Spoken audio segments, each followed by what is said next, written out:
చాలా విశ్వాసంతో దేవుని సన్నిధికి వచ్చాం. రకరకాల కులాల నుండి. ఎందుకయ్యా మీరందరూ ఇక్కడ ఉన్నారంటే కేవలం దేవుని కొరకు ఉన్నారు. దేవుని ముఖం చూసి దేవుని ప్రసన్నత కొరకు. మీరు ఈరోజు బాగా అలసిపోయి ఉండొచ్చు, చాలా ఎక్కువ పనిపాట్లు ఉండొచ్చు, చాలా బలహీనంగా కూడా ఉండొచ్చు, చాలా నీరసంగా కూడా ఉండొచ్చు. అయినా మీరందరూ దేవుని సన్నిధికి వచ్చారు. దేవుని సన్నిధికి వచ్చినటువంటి మిమ్మల్ని నా దేవుడు ఎట్టి పరిస్థితుల్లోనూ ఒట్టిగా విడిచిపెట్టాడు. దేవుని స్తోత్రం. పిల్లల మొదటి రోజు ఏ వాక్యం విన్నారు? 3 దినాల కొడుకులో మా యవనస్తులు ఒకరు చెప్పండి. మందస్థం. రెండో రోజు ఈ పక్కన చెప్పండి. రెండో రోజు ఏ వాక్యం విన్నారు? నిన్న అమ్మా ప్రకటన గ్రంథమా? ఓకే, బాగుంది. అయితే ఈ రోజున ఒక మంచి సందేశం మీరు చాలాసార్లు వినుంటారు. అయినా దేవుడు ఎందుకనో మనల్ని ప్రేమించి ఈరోజు చెప్పబోయే విషయాలు ప్రతి వ్యక్తి జీవితంలో కూడా ఉన్నాయి, ప్రతి వ్యక్తి కుటుంబంలో ఉన్నాయి, ప్రతి సంఘంలో కూడా ఉన్నాయి. అలాంటి విషయాలను నా దేవుని దినాన్న మన మధ్య బోధిస్తూ ఉన్నాను. నా చేతిలో సెల్ ఉంది. ఈ సెల్ నేను పాటలు పెట్టుకుంటే చాలా బాగా వినిపిస్తుంది, చాలా బాగా చూపిస్తూ ఉంది. ఫోన్ చేస్తే చక్కగా వాయిస్ వినపడుతుంది, అవతరాలకు కూడా చక్కగా రింగు వినపడతా ఉంది. అకస్మాత్తుగా ఇది పనిచేయడం మానేసింది. ఇప్పుడు దీనికి ఏం చేయాలి? అబ్బాయి చెప్పాలి, ఏం చేయాలి? అయిగా చెప్తారు, ఏం చేయాలి? రిపేర్ చేయాలి. రిపేర్ చేయాలి. మీలో చాలా మంది చేతులకి వాచెస్ ఉన్నాయి, చక్కగా టైం చూపిస్తూ ఉంది. అకస్మాత్తుగా టైం చూపించడం మానేసినప్పుడు మీరు ఏం చేయించాలనుకుంటారు? దానికి చెప్పాలి. ఈ రోజు కాక నిన్న కాక మొన్న అంతకు ముందు రోజు మీరు చక్కగా సీరియల్ చూశారు. టీవీల మీద కూర్చొని ఇదే టైంకి సీరియల్ చూసే టైంకి 2 రోజులు కాస్త దేవుడికి అవకాశం ఇచ్చారు అంతే. ఆ టైంలో రేపు మళ్ళీ మామూలు అనుకోండి. అయితే ఆ టీవీ రేపు మీరు వెళ్ళిన తర్వాత పనిచేయడం మానేసింది. కరెక్ట్గా మీకు నచ్చిన సీరియల్ వస్తుండగా పనిచేయడం మానేసినప్పుడు మీరు దాన్ని ఏం చేయించాలనుకుంటారు? చెప్పాలి. ఇప్పుడు మనం వాడే ప్రతి వస్తువుకి అది పని చేయడం నిన్నటి వరకు ఏ రీతిగా పనిచేసి, లేకపోతే ఇది దేనికి ఉపయోగపడడానికి తయారైందో ఆ క్రమంలో ఇది పనిచేయడం మానేసినప్పుడు దీనికి రిపేర్ చేస్తాం. అంటే దీన్ని మళ్ళీ పూర్వ వైభవం, ఇది ఎందుకు సృష్టించబడిందో, ఎందుకు నిర్మించబడిందో అలా మళ్ళీ పునరుద్ధరించబడడానికి మనం రిపేర్ చేస్తాం. అలాగే దేవుడు ఈ దినాన మనతో చెప్తున్న మాట ఏంటంటే ప్రతి వ్యక్తికి రిపేర్ అవసరం, ప్రతి కుటుంబానికి రిపేర్ అవసరం, ప్రతి సంఘానికి రిపేర్ అవసరం. అందుకే దేవుడి రాత్రి నీకు రిపేర్ చేయాలని, నాకు రిపేర్ చేయాలని ఆలోచిస్తూ ఉన్నాడు. ఎందుకు రిపేర్ అనంటే ప్రతి వ్యక్తి జీవితంలో వ్యక్తిగతంగా కొన్ని అలవాట్లు ఉంటాయి, వ్యక్తిగతంగా కొన్ని ఆలోచనలు ఉంటాయి, వ్యక్తిగతంగా ఏదో అవ్వాలని, ఏదో చేయాలని, వ్యక్తిగతంగా దేవునితో సహవాసం చేయాలి, ఎన్నో ఆలోచనలు ఉంటాయి. అయితే ఆ ఆలోచనలు, ఆ పనులు, ఆ అలవాట్లు భగవంతుడిని నచ్చినవి కాకుండా లేకపోతే మీ జీవితంలో పాటు చేసేవి ఉండొచ్చు. అలాంటి వాళ్ళు ఆ అలవాట్లు మానుకోవాలనుకుంటారు, ఆ పరిస్థితులు విజయం సాధించాలనుకుంటారు, ఓడిపోయిన జీవితంలో మళ్ళీ గెలవాలనుకుంటారు. కానీ వాళ్ళకి అది చేత కాదు. అందుకే నా దేవుడు చెప్తాడు, నీవు చేయగలవు, నీవు చేయాలంటే నీ జీవితంలో రిపేర్ అవసరం. అలాగే ప్రతి కుటుంబంలో కూడా విశ్వాసుల జీవితంలో ఐకమత్యం లేకుండా తల్లిదండ్రుల మాటలు పిల్లలు వినే రోజులు పోయాయి. వాడికి 9వ తరగతి వచ్చేసరికి సెలవు కొనివ్వాలి, కొనివ్వకపోతే నువ్వు ఎందుకు కొనమని అడుగుతా ఉన్నా, అసలు నువ్వు ఎందుకు కన్నావని అడుగుతా ఉన్నా. వాడు నచ్చింది ఇవ్వకపోతే పిల్లలు ఖచ్చితంగా రూల్స్ అడుగుతున్నారు. రూల్స్ ఒకప్పుడు రూల్స్ ఉండేవి కాదు, ఇప్పుడు రూల్స్ అడుగుతున్నారు. అంటే తల్లిదండ్రుల మాట పిల్లలు వినడం లేదు, పిల్లల్ని తల్లిదండ్రులు అర్థం చేసుకోవట్లేదు. భార్య మాట భర్తకి, భర్త మాట భార్యకి, ఒకరంటే ఒకరు పడక, ఒకరి ఆలోచనలు ఒకరు నచ్చక, ఇంట్లో ఆర్థిక ఇబ్బందులు, ఇంట్లో అనారోగ్యాలు, కుటుంబం కలవరపడిపోతుంది. ఇప్పుడు ఈ కుటుంబం మళ్ళీ ఒక గాడిలో పడాలంటే దీనికి కూడా ఒక రిపేర్ అవసరం. ఇప్పుడు సహవాసంలో కూడుకున్నటువంటి సంఘంలో విశ్వాసికి ఐక్యత లోపించేస్తుంది. ఒక విశ్వాసి ఒక రకంగా ఆలోచిస్తే ఇంకొక విశ్వాసి ఇంకొక రకంగా ఆలోచిస్తారు. ఒక విశ్వాసి అందరితో కలిసిమెలిసి ఉండాలంటారు, ఇంకో విశ్వాసి నేను గొప్ప అనే ఫీలింగ్ లో ఉంటారు. ఒక విశ్వాసి ఇక్కడ కాదు ఎక్కడో బాగుంటుంది అంటారు, ఒక విశ్వాసి ఇక్కడే బాగుంటుంది. అంటే ఒకరికి పడక, ఒకరికొకరు అర్థం కాక, అసలు అక్కడ దేవుని మొహం చూసి దేవుని వైపు దేవునితో కలిసి నడిచే అనుభవాలు లేక, విశ్వాసంలో సహవాసం లోపించి సంఘం కూడా రిపేర్లోకి వచ్చేసే పరిస్థితులు నేటి సమాజంలో ఉన్నాయి. అందుచేత నా దేవుడు ఈ రోజున సంఘానికి రెస్టోరేషన్ కావాలి అంటే బాగు చేయాలి. ముందు ఎవరినో బాగు చేయాలని అనుకుంటాడు మనిషి. ప్రతి మనిషి కూడా నేను కాదు అడిగి చెప్పండి. ఎవరైనా భార్యకి ఏమైనా చెప్తున్నారు, నాకు కాదు అయ్యారు, ముందు మా ఆయనకి చెప్పండి అంట. వాళ్ళు ఆ ఆయనకి చెప్తాను, ఏమన్నా అయ్యారు మీ అమ్మగారు, మీరు ముందు నాకు కాదు ముందు చెప్పండి అంట. పిల్లలు చెప్తుంటే నాకు కాదు ముందు మా అమ్మ నాకు చెప్పండి అంటే ఈ వాక్యాలన్నీ నాకు కాదు, మా ఆవిడకి కాదు, మా పిల్లలకి చెప్పాలి, మా పిల్లలకు కాదు. లేకపోతే ఇలా ఎవరికో నాకు కాదు అని ఎవరికో అంటే నేను పర్ఫెక్ట్గా ఉన్నాను. మరి నువ్వు పర్ఫెక్ట్గా ఉంటే నీ కుటుంబం ఎందుకు ఇలా ఉంటుంది? మీలో ఐక్యత ఉంటే అసలు మీలో గొడవలు ఎందుకు వస్తున్నాయి? మీకు నిద్ర పట్టలేని రాత్రులు ఎందుకు, కన్నీరుతో గడుపుతున్న రాత్రులు ఎందుకు పెట్టారు? ఇవన్నీ పోవాలంటే విశ్వాస జీవితంలో ఏం కావాలో తెలుసా? రెస్టోరేషన్, బాగు చేసే పరిస్థితి రోజు రావాలి, రిపేర్ చేసే పరిస్థితి రోజు రావాలి. అందుచేతనే నా దేవుడు రిపేర్ చేయడానికి దేని ఆధారం దినాన్ని మనకి దేవుడు చూపిస్తున్నాడంటే హనన్యా జీవితాన్ని చూపిస్తా ఉన్నాడు. హనన్యా జీవితంలోంచి రిపేర్ మన సంఘానికి, మన కుటుంబానికి, మన వ్యక్తిగత జీవితానికి నా దేవుడు దయచేయాలనుకున్నాడు. ఆ వాక్యాన్ని చదువుకుందాం. నెహెమ్యా రాసిన గ్రంథము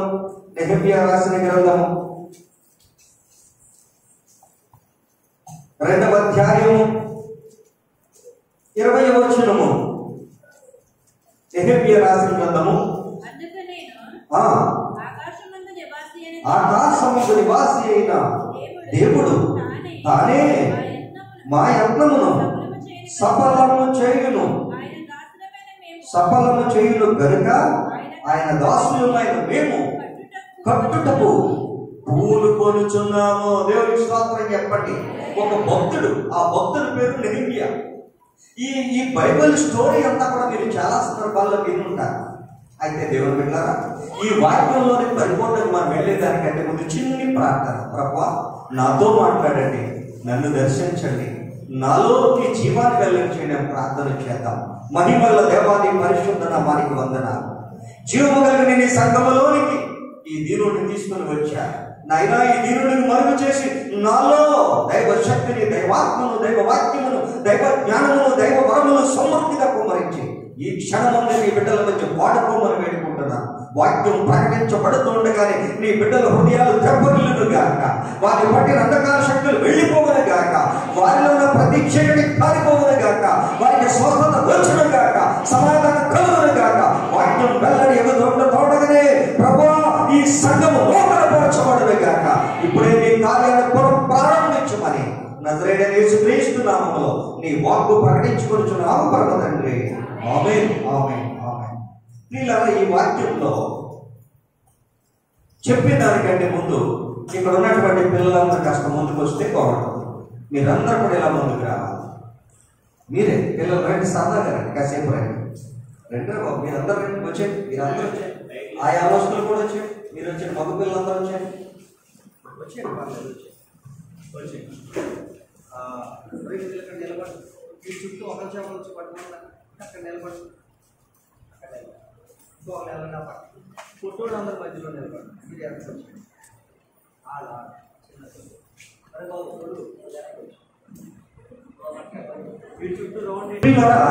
చెప్పబడినటువంటి దేవుని వాక్యం ఒక అద్భుతమైనటువంటి సందేశాన్ని రాత్రి మనకు అందిస్తా ఉంది. ఒక భక్తుడు, ఆ భక్తుడి పేరు నెహెమ్యా, ఒక రోజున తన ఉద్యోగం తాను చేసుకొని చూడగా ఊళ్ళో ఉన్నటువంటి తమ దేవాలయం, వాళ్ళ గృహాలు, వాళ్ళకి కలిగిన సమస్తం ఎలా ఉన్నాయి అని తన సహోదరుల్ని అడిగితే వాళ్ళందరూ చెప్పారు, బాబు మన ఊళ్ళో మన పరిస్థితి ఏమీ బాగోలేదు. అక్కడ యెరూషలేములో మేము ఉన్నాము, మా గృహాలు ఉన్నాయి, దేవాలయం ఉంది, వీటన్నిటి చుట్టూ పెద్ద ప్రాకారం కూడా ఉంది. ఆ ప్రాకారం ఏమైపోయిందంటే కూలిపోయిన కారణం చేత ఇప్పుడు యెరూషలేములో ఉన్న ప్రజలకు క్షేమము లేదు, రక్షణ లేదు, కాపుదల లేదు. ఇప్పుడు ఈ వ్యక్తి ఒక విశ్వాసి. ఈ విశ్వాసి చుట్టూ ఇదో వలయం, ఈ వలయం కుటుంబం, ఈ కుటుంబం చుట్టూ ఇదొక వలయం సంఘం. ఇదొక విశ్వాసి, ఈ పొట్టోడు ఒక విశ్వాసి, ఆ తర్వాత ఈ ముగ్గురు మీ ఫ్యామిలీ, ఇందులో మీరున్నారు, ఇది సంఘం. ఇప్పుడు ఆ యెరూషలేముకి లోపల ఇళ్ళున్నాయి, ప్రజలు కాపురాలు చేస్తున్నారు, వాళ్ళ చుట్టూ పెద్ద ప్రాకారం ఉండిందట. 39 అడుగులు ఎత్తున్న గోడ ఉంది. ఆ గోడ ఉన్నంత కారణం చేత దాని మీద శత్రువులు ఎవరు దాడి చేసే పరిస్థితి లేదు. అది ఉన్నంత చేత క్రూర మృగాలేవి లోపలికి వచ్చే పరిస్థితి లేదు. వాళ్ళు క్షేమంగా, సంతోషంగా, సమాధానకరంగా ఉండేవారు. ఉన్నట్టుండి ఒక రోజున నెబుకద్నెజరు ఒక రాజు వచ్చి ఈ కోట గోడను కూల్చేశాడు. మీరు నలుగురు పడిపోండి కదా, పడుకో. ఈ కోట గోడను కూల్చేశాడు.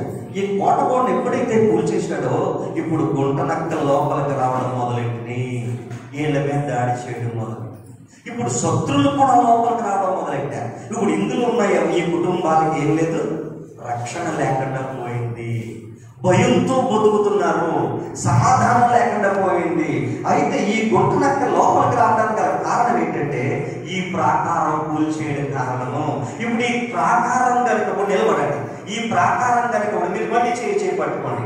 ఈ ప్రాకారం కనుక కట్టడం కరెక్ట్గా ఉంటే ఇప్పుడు ఈ గుంట నక్క లోపలికి వచ్చే పరిస్థితి లేదు, అస్సలు అవకాశం లేకుండా ఉంది. ఈ గుంట నక్క ఇప్పుడు ఎక్కడికి రావట్లేదు, లోపలికి రావట్లేదు. కారణం ఈ ఎత్తైన కోట కూడా ఉంది. ఇప్పుడు ఈ గుంట నక్క కానీ, శత్రువులు కానీ, మరి ఏది కూడా లోపల ఉన్నటువంటి కుటుంబాలను, లోపల ఉన్నటువంటి విశ్వాసం మీద దాడి చేయలేకపోతుంది. ఎందుకో తెలుసా, ఇక్కడ ప్రాకారం ఉంది. మళ్ళీ పట్టుకున్నాను. ఇప్పుడు ఈ ప్రాకారం ఎప్పుడైతే కూలిపోయిందో అప్పుడు వీళ్ళకి రక్షణ లేకుండా పోయింది అని ఈ నెహెమ్యా అనే వ్యక్తికి ఆ సహోదరులు చెప్పారు, అయ్యా మన ప్రాకారం కూలిపోయింది, మనకి ఎవ్వరికి కూడా రక్షణ లేదు, గుమ్మాలు ఎక్కడిచో కాల్చబడ్డాయి, ప్రాకారాన్ని కూల్చేశారు, అయ్యో చాలా భయానకమైన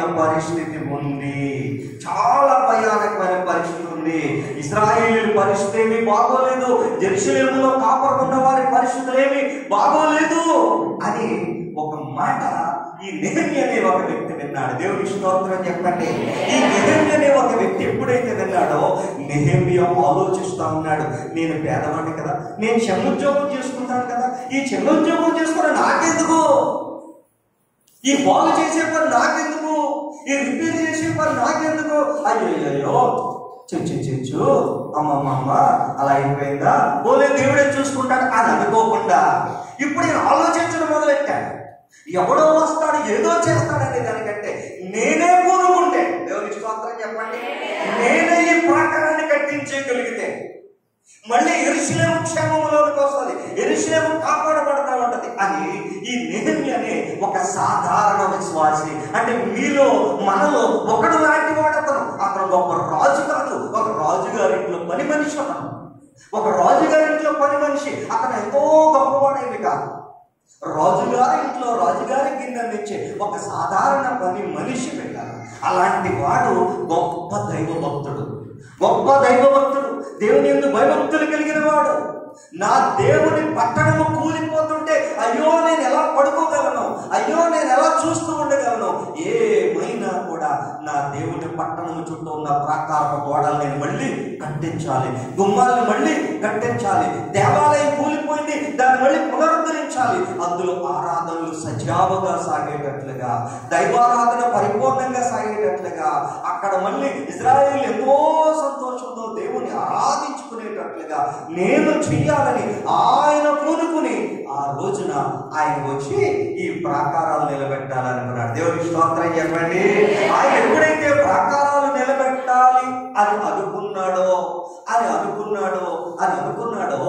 ఇప్పుడు ఈ యెరూషలేములోనే కొంతమంది మూర్ఖులు ఉన్నారు.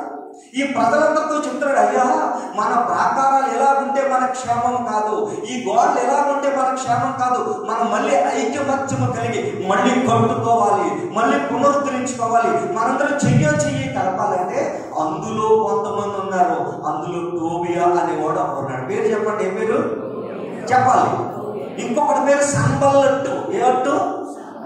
సన్బల్లట్టు. ఇంకొకటి పేరు గెషియా. వీళ్ళు ముగ్గురు ఉన్నారు. ప్రతి ఇంట్లోనూ కొంతమంది ఉన్నట్టే, ప్రతి సంఘంలోనూ కొంతమంది ఉన్నట్టే యెరూషలేములో కూడా చెడగొట్టే ముగ్గురు ఉన్నారు. ఒకటి పేరు సన్బల్లట్టు, ఇంకొకటి పేరు టోబియా, మూడవ పేరు గెషియా.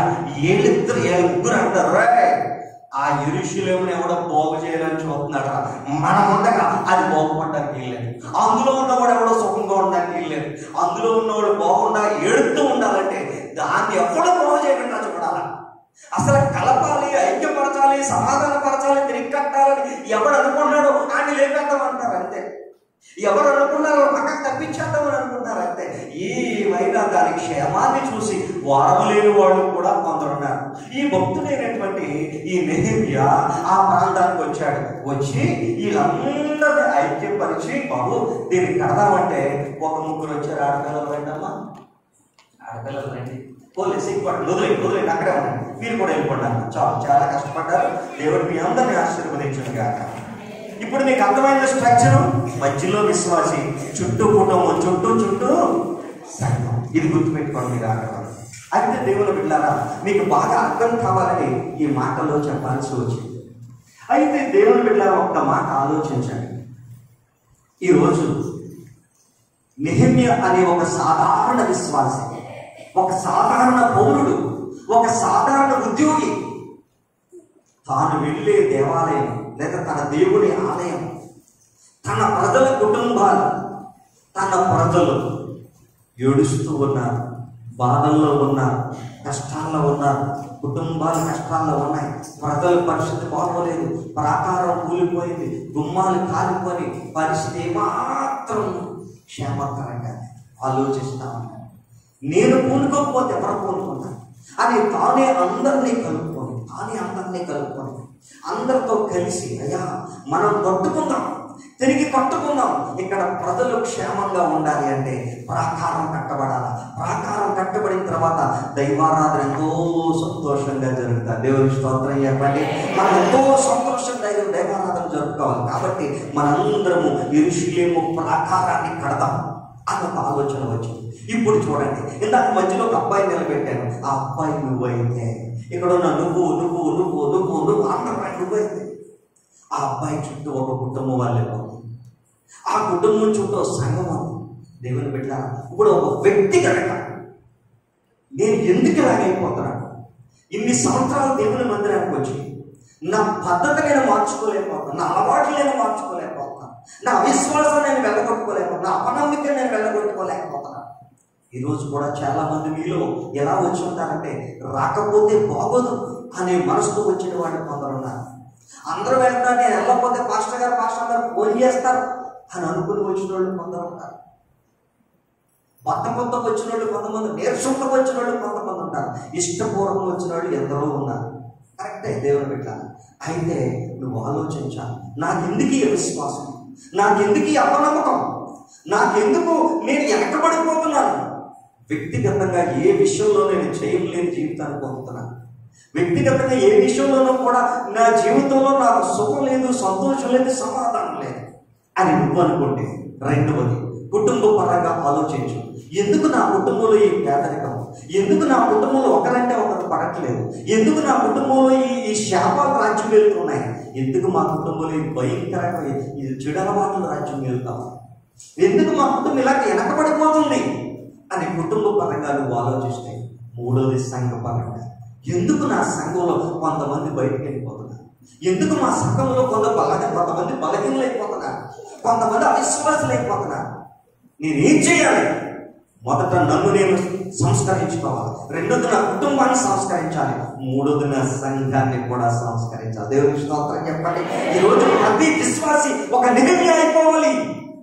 ప్రతి విశ్వాసి ఒక నెహెమ్యా అవ్వాలి. అది నువ్వైనా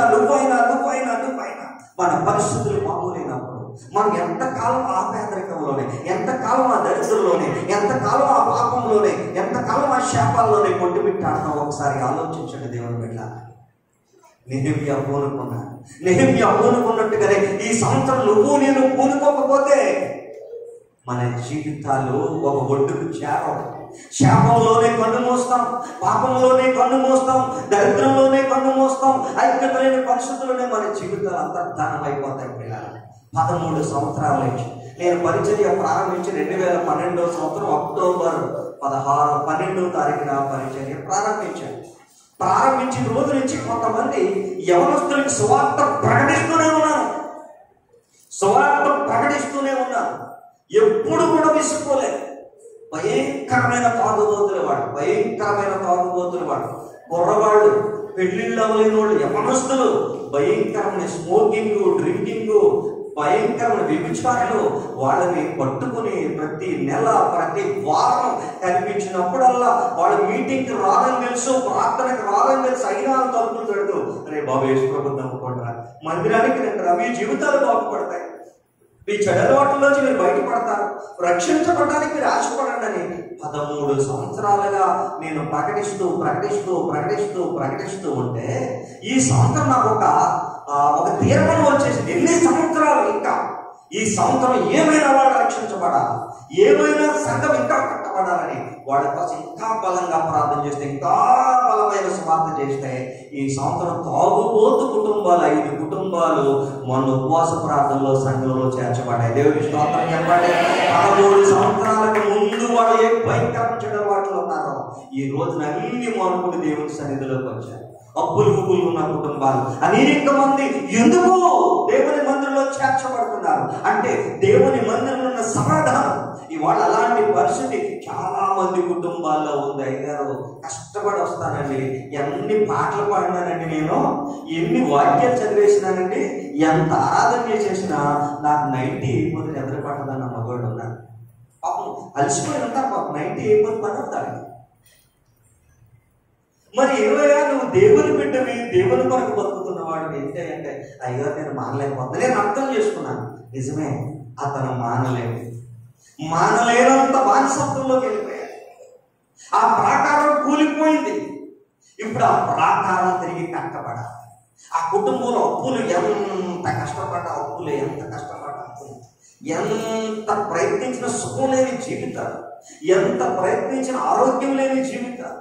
ఇట్లా కాకినాడలో ఒక సహోదరుడు ఉన్నారు. ఆయనకి భయంకరమైన ఎయిడ్స్, చచ్చిపోతామని డాక్టర్లు చెప్పారు. చచ్చిపోయే పరిస్థితి కూడా వచ్చేసింది. చచ్చిపోతే కాకినాడ GGH హాస్పిటల్లో భయంకరమైన మోషన్స్, వామిటింగ్స్ అయిపోతున్నాయి.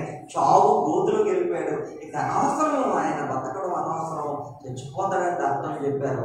ఆ సమయంలో తీర్మానం చేస్తున్నాడు, ప్రభా ఇంతకాలం నా పాపం, నా శాపం, ఇలాంటి వీటితోటే నా జీవితాన్ని గడిపేశాను, ఇంకా అయిపోతున్నాను తండ్రి, ఇక నేను ఎలాగే చచ్చిపోతాను, కానీ ఆఖరిలో ఒక అవకాశం నాకు ఇవ్వాలి, నీ కొరకు నేను బతుకుతాను తండ్రి, నీ సాక్షిగా నేను బతుకుతాను ప్రభా. అయ్యా నీవు నన్ను ఆరోగ్యంగా నిలబెడితే, ఎందుకంటే దానికి సరైన మెడిసిన్ లేదు అన్నాడు. ఇప్పుడు లేటెస్ట్ మెడిసిన్ వచ్చేసింది, ఆనాడు అంత మెడిసిన్ లేదు, భయంకరమైన పరిస్థితి. అలాంటి టైంలో ఆ బిడ్డ కన్నీటిని అర్థం చేసుకుని, అక్కడ రాయబడి చూడండి 2:34-27 వచ్చాం. నా సన్నిధిని కన్నీరు విడిచితివి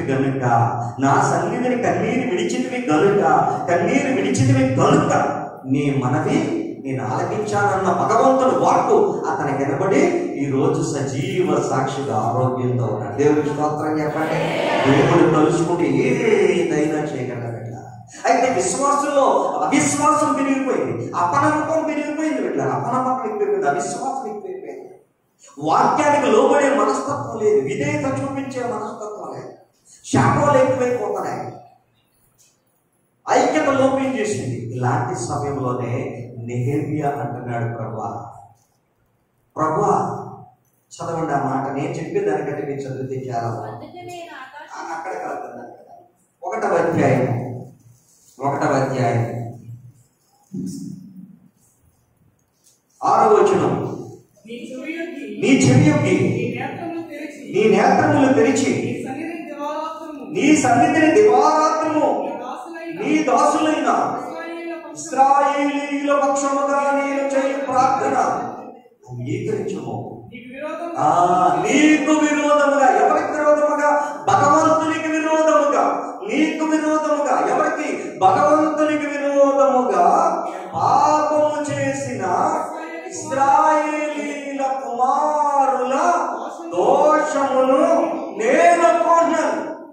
తండ్రి, నేనును నా తండ్రి ఇంటి వారును పాపము చేసి ఉన్నాము, నీ ఎదుట బహు అసహ్యముగా ప్రవర్తించింది తండ్రి, దయతో మమ్మల్ని క్షమించు అని కన్నీటి రిపేర్ చేసే పనిలో పడ్డా. ఈ రిపేర్ జరగాలంటే ముందు ఉపవాసంతో కూడిన ప్రార్థన కావాలనుకున్నాడు.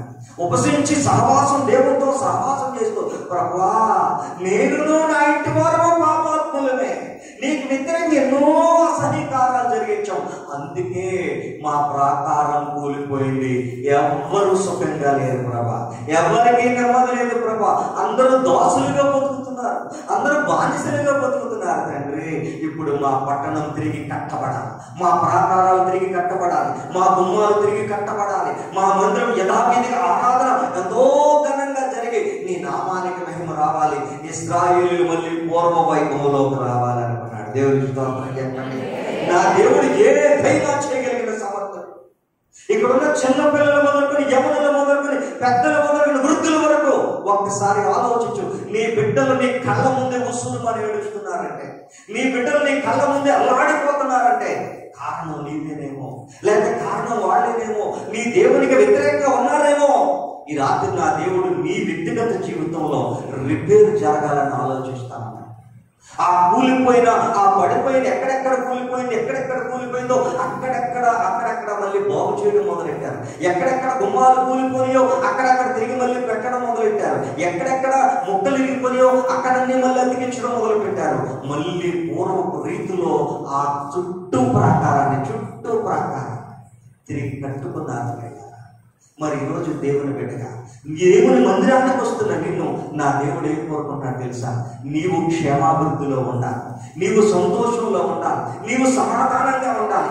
ఎంతకాలం లోకుల చేత అనేక నిందలు పడే విశ్వాసగానే ఉంటావు, ఎంతకాలం అనేక మంది నీ మీద వేలు పెట్టి చూపించే పరిస్థితిలో ఉంటావు. ఇదిగో మీరు దేవుడి పూజారుడని ఆనాడు షడ్రకు, మేషకు, అబేద్నెగో, దానియేలును చూసి ఆనాటి ప్రజలు అన్నట్లుగా ఈనాడు నిన్ను నన్ను చూసి మన ప్రజలు అనాలి అనే రీతిలో మన జీవితాలు, మన కుటుంబాలు, సొసైటీలు వెలుగొందాలి. ప్రియులా, దేవునికి మహిమ కలుగునగాక.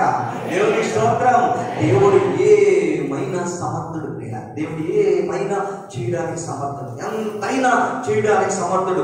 నీవు నన్ను నేను రిపేర్ చేసుకోవాలి, నన్ను నేను రిస్టోరేషన్ చేసుకోవాలి, మళ్ళీ దేవుని కొరకు నన్ను నేను కట్టుకోవాలి, నా కుటుంబాన్ని కట్టాలి, కుటుంబ సమేతంగా దేవుని సన్నిధిలో, నాకు నేనుగా దేవుని సన్నిధిలో. ఇక్కడ ఉన్న యవనస్తుల్లో చాలా మందిని వాళ్ళ తల్లిదండ్రులు, వాళ్ళు చచ్చి వస్తావా రావా అంటే వస్తాను నడిమమ్మీ, నేను వెనకాల వస్తానంటే పిల్లలు చాలా మంది ఉన్నారు. వెనకాల వస్తాను వెళ్ళు అని ఇంటికాడ శ్రద్ధ చేసిన యవనస్తులు చాలా మంది ఉన్నారు. అయినా బలవంతంగా తీసుకొచ్చిన తల్లిదండ్రులు ఉన్నారు. చాలా మంది ప్రార్థన కావాలా, ఆరాధన చేయాలా, పాటలు పాడాలా, దేవుని సన్నిధిలో సాధారణంగా మేము వాడపడాలా, మాకు అంత అవసరమే వచ్చింది అనుకుని అశ్రద్ధ చేసే యవనస్తులు ఉన్నారు. బిడ్డలారా, ఈ రోజు నువ్వు దేవుని సన్నిధిలో మొక్కగా ఉంటే నువ్వు మహావృక్షమైపోతావు త్వరలో. దేవుని స్తోత్రం చెప్పండి. మీరు చెట్టు లాంటి విశ్వాసులు అవ్వాలా, పొట్టు లాంటి విశ్వాసుల వల్ల బైబిల్ గ్రంథం చెప్తుంది, పొట్టు గాలికి ఏమైపోతుంది, ఎగిరిపోతుంది. చెట్టు బైబిల్ గ్రంథంలో చెప్తుంది. అది కీర్తన గ్రంథం 1వ అధ్యాయం 1వ వచనంలో ఉంటది. దుష్టుల ఆలోచన చెప్పున నడవక, పాపుల మార్గమును నిలువక, అపహాసములు కూర్చుండక యెహోవా ధర్మశాస్త్రమునందు ఆనందించుచు దివారాత్రము దానిని ధ్యానించువాడు ధన్యుడు. అతడు ఎవరు? అతడు నీటి కాలువలో ఎవరైనా నాటబడినా, ఎవరతను? సంఘము. దేవుని వాక్యం ధ్యానించబడే చోటు, దేవుని ఆరాధించే చోటు, దేవుని నామస్మరణ జరిపే చోటు సంఘం అయితే, ఆ సంఘములో పెరిగే ప్రతి విశ్వాసి ఆకువాడక తన కాలం ముందు ఫలమించే చెట్లు వలైపోతారు. మీరు దేవుని స్తోత్రం చెప్పండి. యవనస్తులారా, మీకు మంచి భవిష్యత్తు ఉంది. మీరు ఇప్పటి నుంచే దేవుని మందిరము వాడన మీరు నాటబడిన వారైతే. మా అమ్మ ఒక పిచ్చిది, మా అమ్మ ఒక పిచ్చిది. పిచ్చోళ్ళకి సంఘానికి ప్రెసిడెంట్ చెప్పాలండి. అయితే ఆ పిచ్చిది చేసే పని అంటే, మా నాన్నగారు తంతున్నా, కొడుతున్నా, చితకపోతున్నా నన్ను, మా చెల్లిని, మా తమ్ముడిని తీసుకుని టీటీ సామ్యూల్ గారి చర్చలో ఉండేది భీమవరం మౌళ్ళమ్మ దేవాలయం దగ్గర. మాకు తెలియదు చిన్నప్పుడు. అప్పుడు మా బాబాయ్ వాళ్ళకి తెలియదు, మా ఎవరికి అలా ఎప్పుడో ఇష్టం అనుకోలేదు. సినిమా కనం పెట్టి, అక్కడ కనం పెట్టి మమ్మల్ని చిన్నప్పటి నుంచి అక్కడ తీసుకెళ్ళింది. ఈవిడ వాక్యం ఏంటంటే, మేము ముగ్గురు పడుకునే వాళ్ళు అక్కడ. అయినప్పటికీ కూడా ఈ రోజు నాకు 46 సంవత్సరాలు వచ్చినాయి, కానీ టీటీ సామ్యూల్ గారి చర్చ అనే పేరు ఈ రోజుకి మర్చిపోలేదు. ఎప్పుడు 7 సంవత్సరాలు 8 సంవత్సరాల వయసులో తీసుకెళ్ళింది నా తల్లి. ఈ రోజు ఎందుకు అంటే, నేను ఆ జీవము కలిగిన దేవుని సంఘములో నాటబడిన చెట్టునై ఉన్నాను కనుక. దేవుని స్తోత్రం. అలాగే మా చెల్లి, అలాగే మా తమ్ముడు. నా తల్లి చిన్నప్పుడు చాలా పెంచింది కనుక వాళ్ళు పిచ్చోళ్ళు అవ్వచ్చు, వాళ్ళు చదువులేకపోవచ్చు, వాళ్ళు అనామకులు అవ్వచ్చు, అనాగరికులు అవ్వచ్చు. ఆ తర్వాత తీసుకెళ్ళి క్రీస్తు సంఘం సామ్యూల్ గారు అనే ఒక చర్చిలో పడేసిన మమ్మల్ని తీసుకెళ్ళి క్రమక్రమంగా అందులోనే పెరుగుతూ అక్కడే నేను ఒక మంచి విశ్వాసంగా, మంచి దేవుని బిడ్డగా మార్చబడ్డాను. చిన్నప్పుడే సండే స్కూల్ టీచర్గా, అందరికీ చిన్నప్పుడే సండే స్కూల్ టీచర్గా. నేను 5th 6th నుంచే సండే స్కూల్ టీచర్. నేను చిన్నప్పటి నుంచే దేవుని వాక్యాలు చదవడం, దేవుని సండే స్కూల్లో అనేక మంది చిన్నపిల్లలు నా చుట్టేసి మా ఇంట్లో ప్రార్థన పెడతా ఉన్నాను. ఈ రోజు నేను ప్రార్థన అవుతానండి. అప్పుడు నాకు తెలియదు. ఆ రోజు చిన్నప్పటి నుంచి ఆకువాడక తన కాలమందు ఫలమిచ్చే చెట్టులా నేను మార్చబడడానికి ఎన్ని మధ్యలో ఒడిదుడుకులు వచ్చినా, మధ్యలో ఎన్ని అవాంతరాలు వచ్చినా, మధ్యలో ఎన్ని కష్టాలు వచ్చినా, ఆఖరికి నేను ఫలింపగా మారలేదు. నా ఫలింపుని ఎవరు ఆపలేకపోయా. దేవుని స్తోత్రం చెప్పండి. ఈ రోజు ఇక్కడున్న చిన్నారులందరినీ నా దేవుడు ఆ రీతిగా ఆశీర్వదించిన గాక.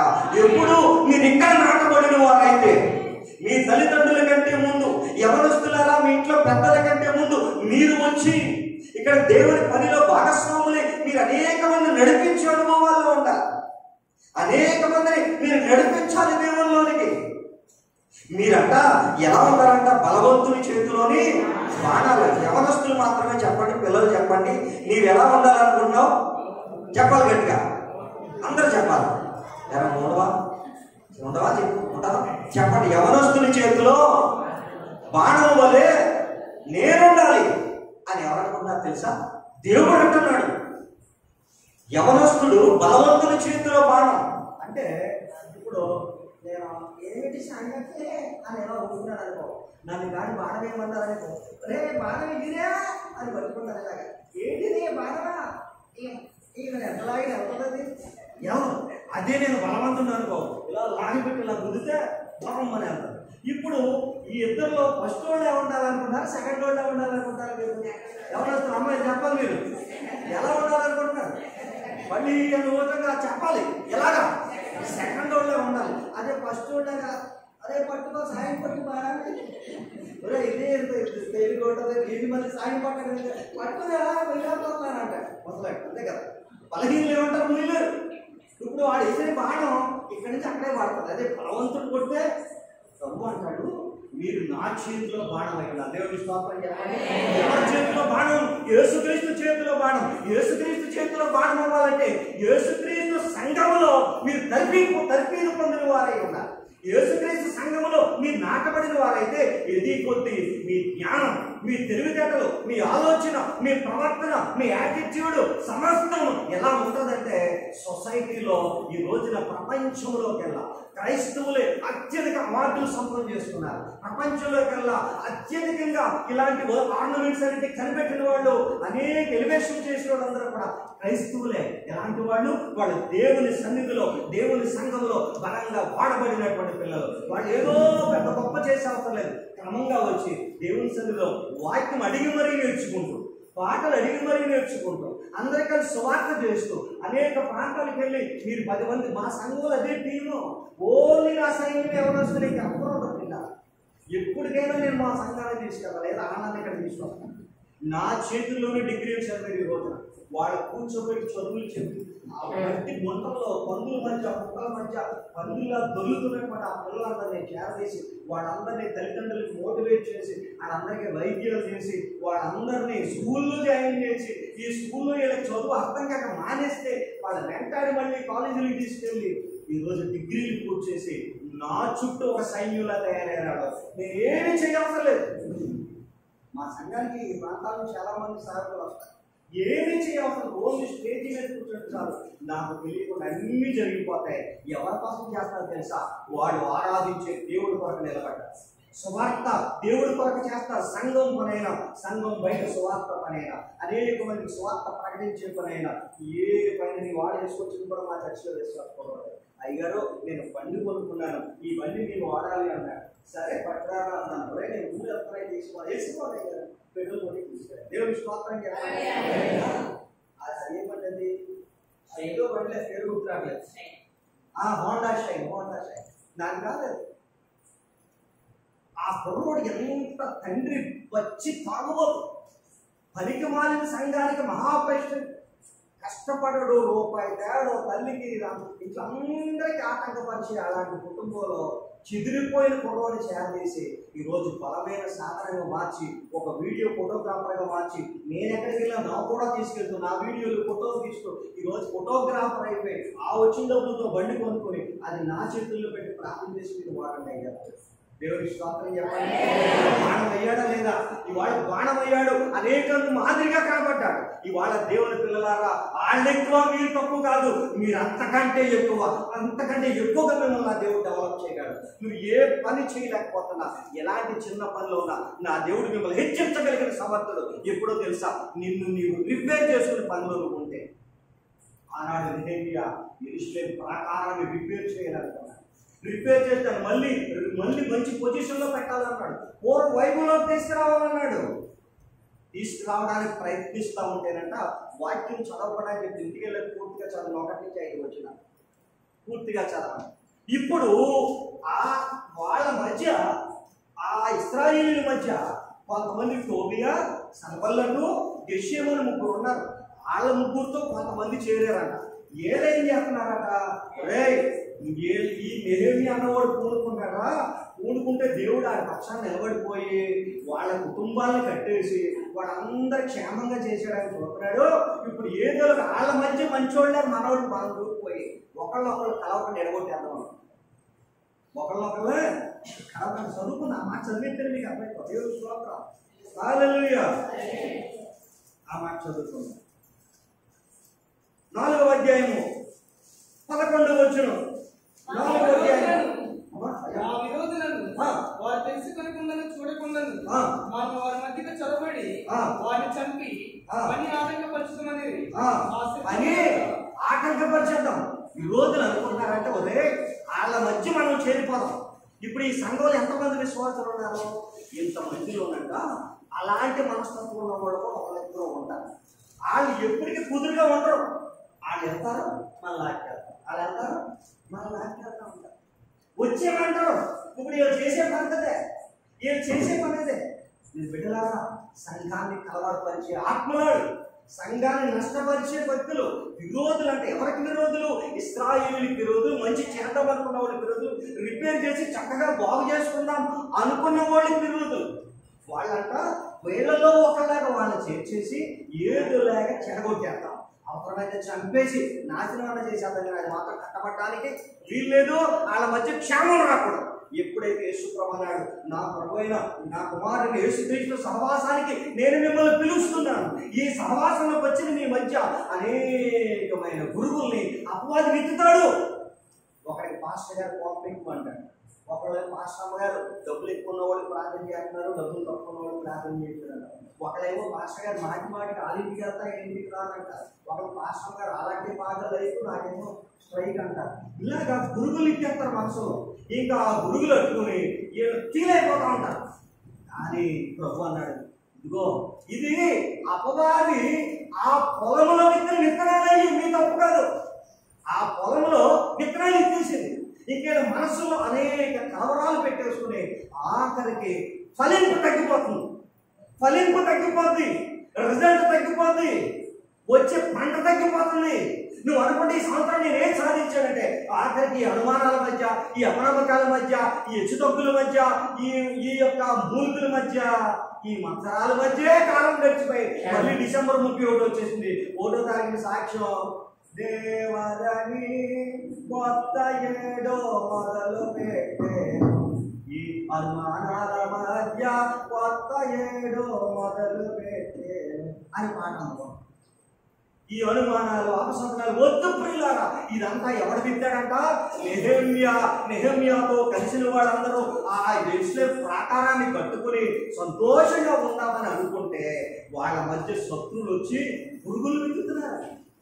అప్పుడు ఏం చేశారంట, ఒక్కొక్కడు మొలకొక కత్తెట్టారంట. అర్థమైపోయింది వాళ్ళకి, రే మనం ఇప్పుడు కానీ తేలిగ్గా తీసుకుంటే అవతల వచ్చి మనల్ని వేసేస్తాడు, మనల్ని ఎడదీసేస్తాడు, మనల్ని నాశనం చేసేస్తాడు. ఇప్పుడు మనం ఏం చేయాలి? ప్రతి ఒక్కడు మొలకొక కత్తి పెట్టుకుందాం, పని చేద్దాం, పని చేద్దాం. దేవుని వాక్యం ఏ కత్తి? 2 అంచులు గల వాడి అయినా ఖడ్గము కంటే పదునైన కత్తిది.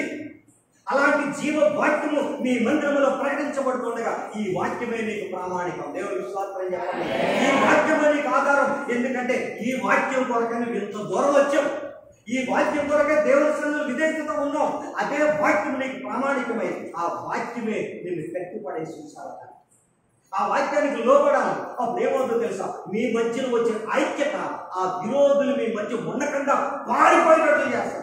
అప్పుడు విరోధులందరూ పారిపోయి ఆ సంఘంలో ఆ యెషూరము లేదా ఇంకొకరు ఉన్నాడు కదా టోబియా, వీళ్ళందరితో అంటారు, డైలే ఆ సంఘంలో మేము దూరలేము. వాళ్ళు చెడగొడదాం అనుకున్నామా? వాళ్ళు ఎడగొడదాం అనుకున్నామా? వాళ్ళు రెచ్చగొడదాం అనుకున్నామా? వాళ్ళు ఎవరో మా మాట వింటలేదు, దేవుని మాటే వింటున్నారు. దేవుని విశ్వాసం చెప్పండి, వాళ్ళు దేవుని మాట వినేవాళ్ళండి. అది ఏ సంఘం? సరిపడలో ఉందండి. ఎక్కడ ఉంటుందండి? నాకు తెలిసిన అడ్రస్ శ్మశాన వాటికి పక్కన ఉంటుంది. చెప్పండి, ఎక్కడ ఉంటుంది? మరియల్ గ్రౌండ్ పక్కన ఉంటుంది. చెప్పండి, ఎవరి స్థలం చెప్పండి, ఎక్కడ ఉంటుంది? జీవము కలిగిన దేవుని సంఘం, అది దేవుని మాట అంటుంది. దేవుడంటే భయం కలిగిన వారు అందులో ఉంటారు, దేవుడంటే భక్తి కలిగిన వారు అందులో ఉంటారు. వాళ్ళు ఒకటి చెప్తే ఇంత బలహీనులు కాదు, వాళ్ళు చెప్తే ఇంత పనికి వాళ్ళు కాదు. వాళ్ళు దేవుని బిడ్డలో ఇప్పుడు బయట నుంచి అంట ఈ లోపలికి వెళ్ళి చెడగొడదామని చూసారా? చెడగొడదామనుకున్నాడు, పక్కకి వెళ్ళిపోయారా? ఇప్పుడు వాళ్ళు అంటున్నారంట, రే ఏం ఐక్యత వస్తుందిరా మీలోరా, ఏం ఐక్యత వస్తుంది? నెహెమ్యా, రే మీరు నెహెమ్యా మాట గోడ కడుతున్నారు, ప్రాకారం కడుతున్నారు. అయితే ప్రాకారం కడితే అది ఉంటుంది అనుకుంటున్నారు, అది ఉంటుంది అలా అంటారు. ఏమంటారు తెలుసా? నక్కెగిరిందనుకో కుటుంబం పడిపోద్ది. దుర్బలులైనటువంటి, చదవండి ఆ మాట కూడా తర్వాత చదువుకున్నాం.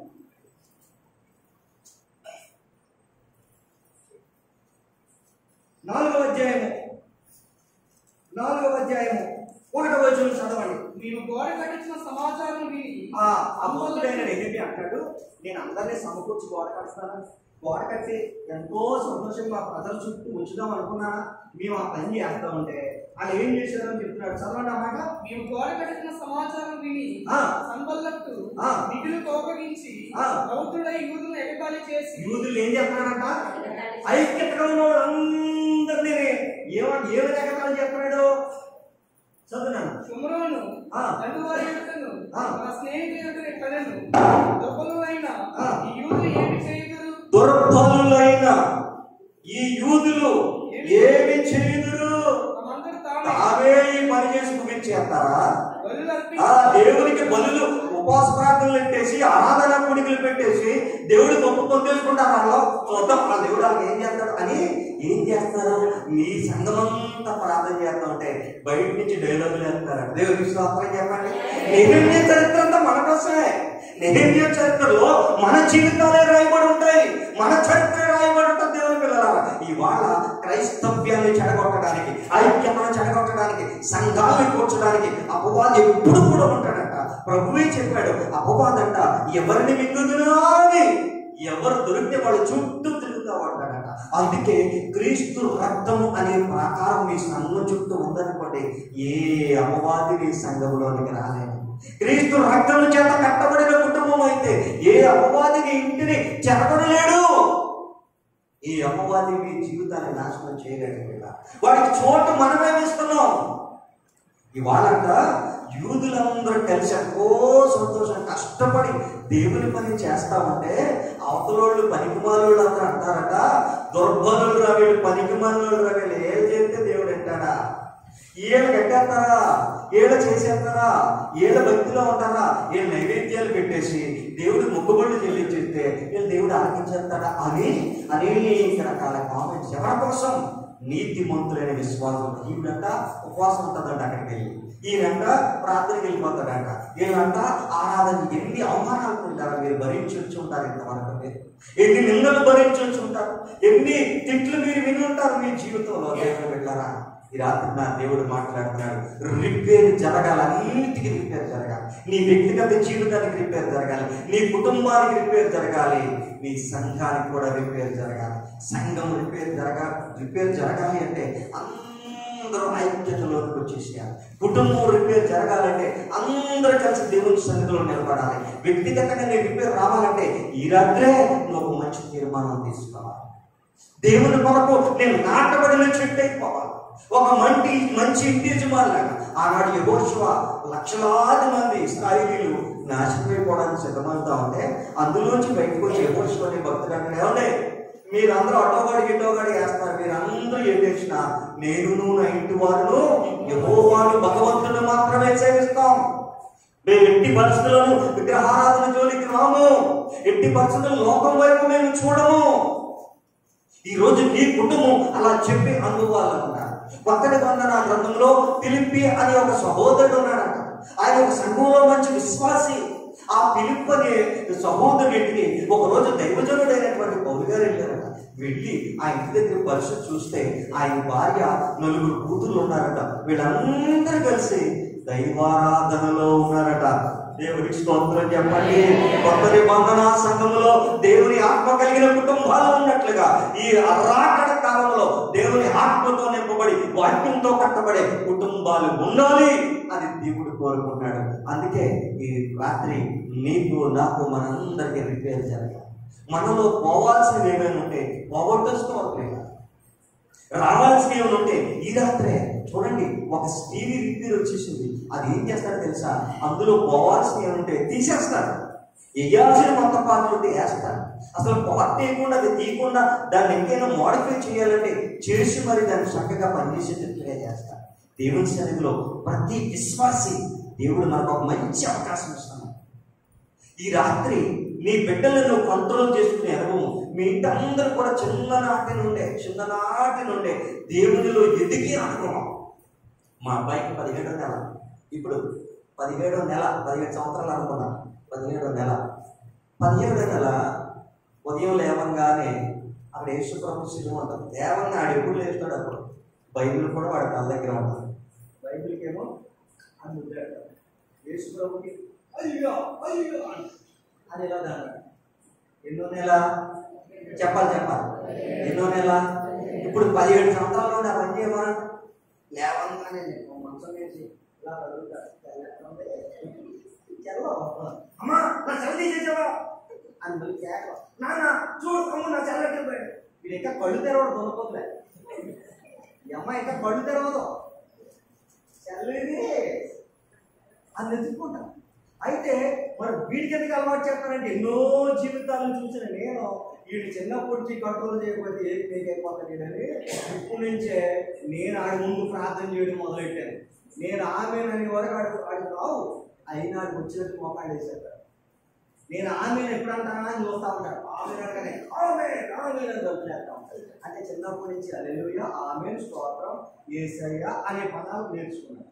క్రమంగా నేను ప్రార్థన ఎలా చేస్తావో నేర్చుకున్నాడు. ఇప్పుడు నుంచి వాడిని ఎలా నేర్చుకున్నాడు, రాను ఏమవుతాడు, స్థిరమైన భక్తుడు అయిపోతాడు. చిన్నప్పుడు మా ఇంటికి మా చర్చలు అలాగే చూసుకోవాలి. అరే మాయ ప్రేమలో కూడా బూతులు ఉంటాయి కొంతమంది, ప్రేమలో కూడా బూతులు. ఆ చిన్నప్పటి నుంచి తిట్టి ఏమవుతారు పిల్లలు, అదే మన మీద ప్రయోగిస్తారు. వాళ్ళ కుటుంబాలు చిన్నాభిన్నమైపోవడానికి, ముఖ్యంగా దేవుణ్ణి నమ్ముకున్న విశ్వాసుల కుటుంబాలు కూడా అలాగే ఉన్నాయి. పిల్లలకి తల్లిదండ్రులకి ఎంతో మంది తల్లులు వాడు ఇష్టం వచ్చినాడు తిడుతున్నాడు, నన్ను ఇష్టం వచ్చినాడు తిడుతున్నాడు నా కూతురు, నా తల్లిదండ్రులు నా దేవుని పిల్లలే. భార్య భర్తల మధ్య అసలు గుడి భర్తలే కానీ ఐక్యత రాదని గుడిలో ఉన్నాను సేపే, ఇంటికి వచ్చి ఏమీ లేదండి అని ఏడ్చి భార్యలు ఏడ్చే తల్లిదండ్రులు ఉన్నారు. ఎంతో రెక్కలు ముక్కలు చేసుకుని కష్టపడతామండి, రూపాయి మా ఇంటికి రాదండి. ఎందుకో తెలుసా, అపవాది ఎత్తుకుపోతున్నాడు. నీ రూపాయి నిరర్థకం చేసేస్తాడు, నీ ఆదాయాన్ని ఎత్తుకుపోతున్నాడు. దేవుని సన్నిధిలో నువ్వు వాడబడాల్సిన విధంగా వాడబడకపోతే, దేవుని సన్నిధిలో ఉండాల్సిన విధంగా నువ్వు ఉండకపోతే, దేవుని సన్నిధిలో ఖర్చవ్వాల్సిన విధంగా నువ్వు ఖర్చవ్వకపోతే నీ దేవుడు అంగీకరించలేదు. దేవుని స్తోత్రం చెప్పండి. దేవుని బిడ్డారా, ఈ రాత్రి నా దేవుడు మీతో మాట్లాడి ఎన్నో రోజుల నుంచి నేను ప్రార్థన చేస్తాను. నాకు ఎన్నో వాక్యాలు వచ్చి ఎన్నైనా చెప్పగలను, కానీ ఆ సంఘానికి నేను ఏ వాక్యం ప్రకటించాలని నెల రోజుల ముందే పాస్టర్ గారు 2 నెలల ఉద్యమం పలానా 16 దాకా రాసేసుకోవడానికి నాకు చెప్పారు. ప్రార్థన చేస్తాను, ప్రభా నేను ఏ వాక్యం చెప్పాను, ఏ వాక్యం చెప్పాలి, ఏ వాక్యం చెప్తే వారు మీ జీవం వారిలోకి వెళ్తుందని నేను ప్రార్థన చేసి ఇదిగో ఈనాడు చెబుతున్నటువంటి ఈ వాక్యం నా దేవుడు నా నోట బయలుపరుస్తాను. ఇది అక్కడ చెప్పి ఇక్కడ చెప్పి అక్కడ చేసింది ఇక్కడ చేసింది కాదు బిడ్డ, మీ కొరకు నా దేవుడు పలుకుతున్నటువంటి ప్రవచన వాక్యాలు ఇవి. ఆత్మ చెబుతున్న మాట చెబుగలిగిన ప్రతి ఒక్కరు వినాలి. బయట అపవాది నీ సంఘం మీద ఎలా దాడి చేస్తుంది, అపవాది నీ కుటుంబం మీద ఎలా దాడి చేస్తుంది, అపవాది నీ మీద ఎలా దాడి చేస్తుంది, ఇలాగ అపవాదికి నువ్వు లోనైపోతున్నావు, ఇలాగ నీ కుటుంబం అపవాదికి లోనైపోతుంది, ఇలాగ నీ జీవితం అపవాదికి లోనైపోతుందో ఒకసారి ఆలోచించు బిడ్డ. నా దేవుడు ఎంత అద్భుతమైన చేయగలిగినటువంటి సమర్థం. మార్కు సువార్త 5వ అధ్యాయం 15వ వచనం, మార్కు సువార్త 5వ అధ్యాయం 15వ వచనం ఒకసారి చదువుకుందాం. జనులు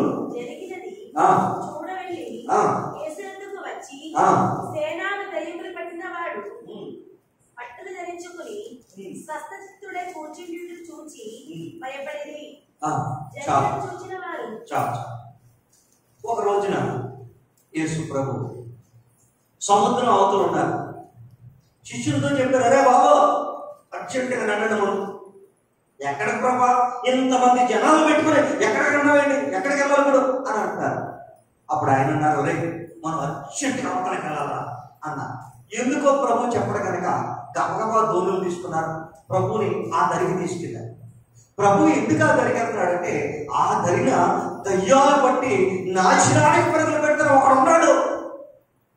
ఆత్మ నేత్రములతో చూసిన యేసు ప్రభువుకి వాడు కనిపించాడు.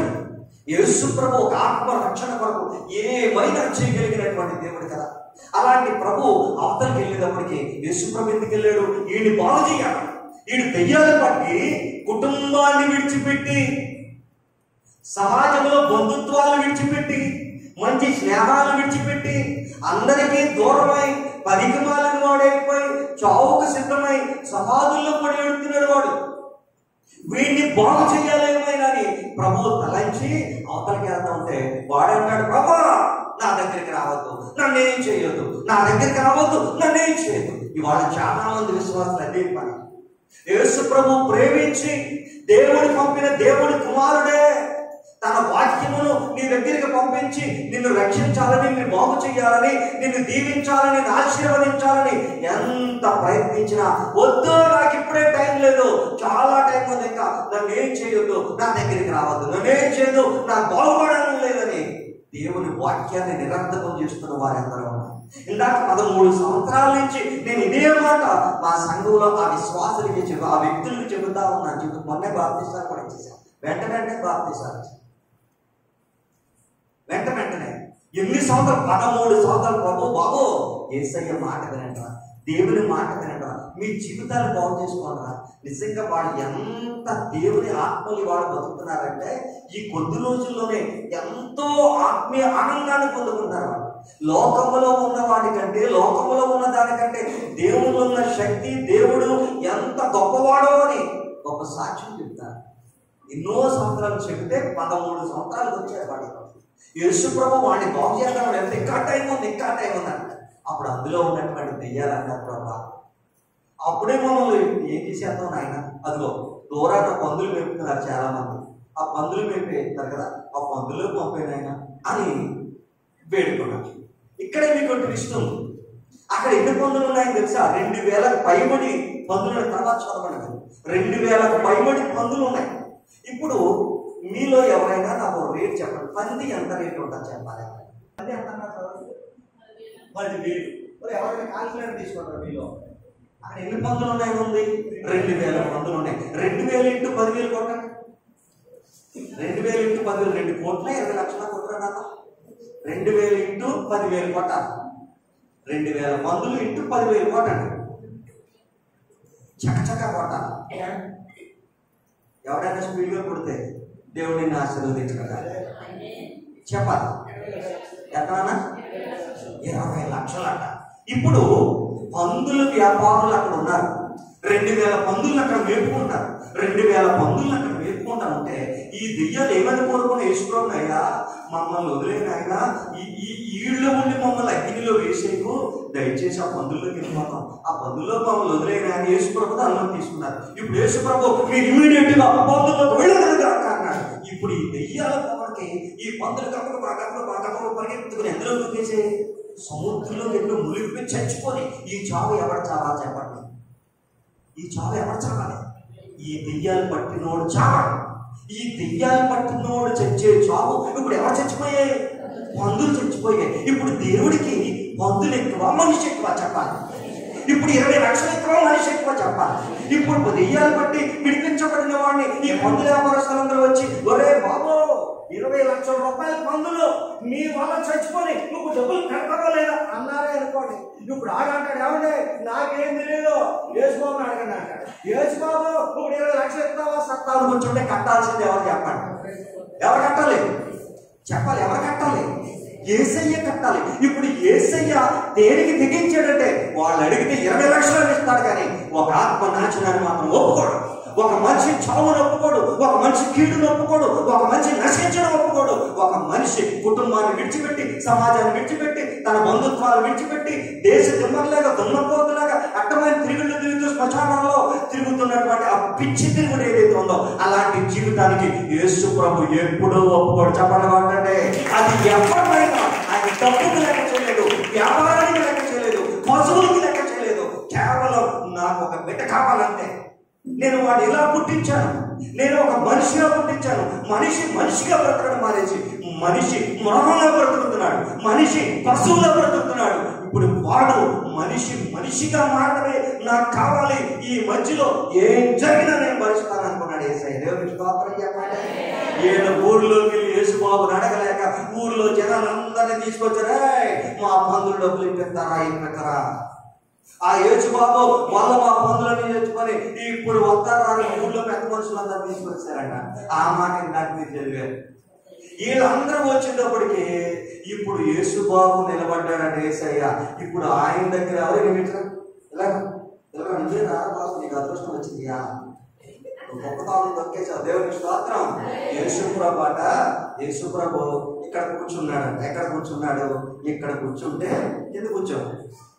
ఎక్కడ కూర్చున్నాడట. దేవునికి స్తోత్రం చెప్పండి. యేసుప్రభు ఇక్కడ కూర్చుంటే ఇక్కడ కూర్చున్నాడు. ఇప్పుడు ఈడు చూసి అలా అన్నారు. ఈడు చూసి ఇప్పుడు దోమ చక్రం తెయ్యం వెనక్కి తిప్పితే ఫ్లాష్ బ్యాక్ రావాలి మీకు. ఆ ఫ్లాష్ బ్యాక్ లో ఏం కనపడాలంటే ఈయనొక్కప్పుడు 100 మంది పట్టుకున్న ఆగేవాడు కాదు. ఇప్పుడు ఎక్కడ కూర్చున్నాడు చెప్పవే? ఇక్కడ కూర్చున్నాడు. యేసుబాబు కాడ కూర్చున్నాడు. ఎక్కడ కూర్చున్నాడు? యేసుబాబు కాడ. ఒకప్పుడు 100 మంది పట్టుకుంటే 90 వేసాడండి. నాకు ఈ 90 వేసాడు, ఈ నాకు ఒకప్పుడు ఈ ఫ్లాష్ బ్యాక్ అది. ఇప్పుడు ఈయన చూస్తూ ఉంటే ఆయనకి ఎలా ఉందంటే, మహానుభావా యేసునాథా నీకు స్తోత్రం అంటారు వాళ్ళందరూ. ఇప్పుడు డబ్బులు అడగడం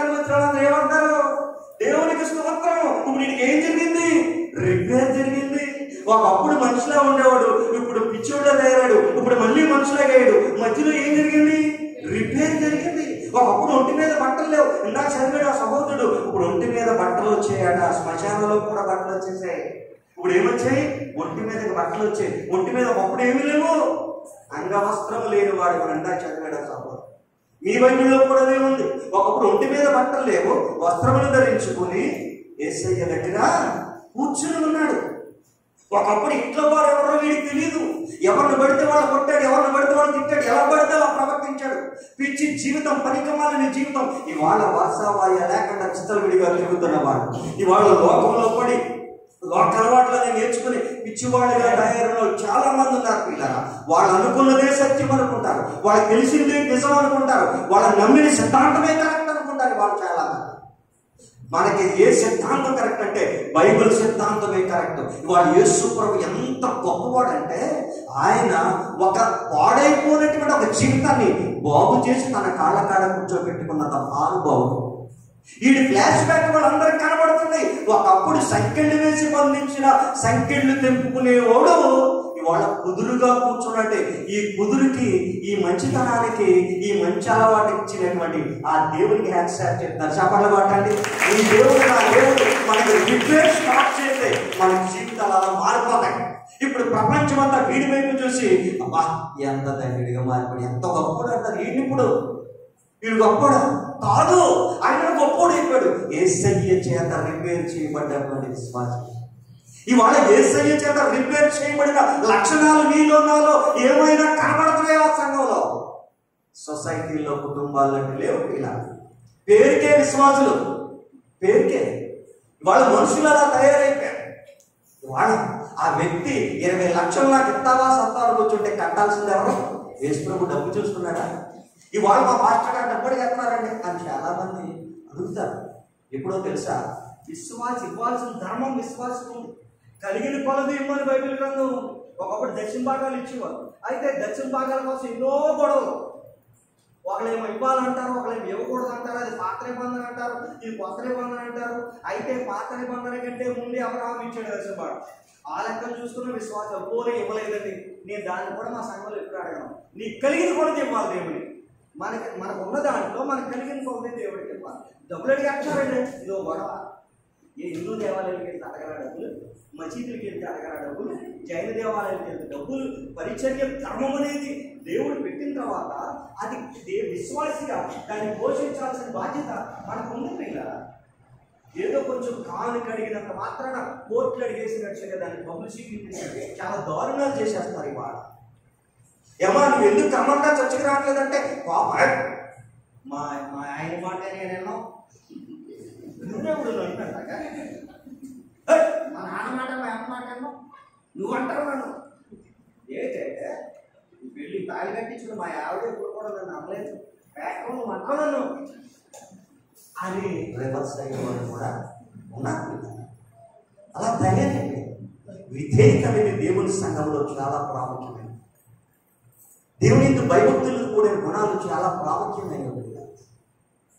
వెస్ట్-గోదావరి డిస్ట్రిక్ట్లోనే కదా, ఇక్కడే ఉన్నాను కదా, నాకు అన్ని మిగతా గ్రామాలు అలవాటు అయిపోయి పశ్చిమ గోదావరిలోనే కదా నేను ఉన్నాను.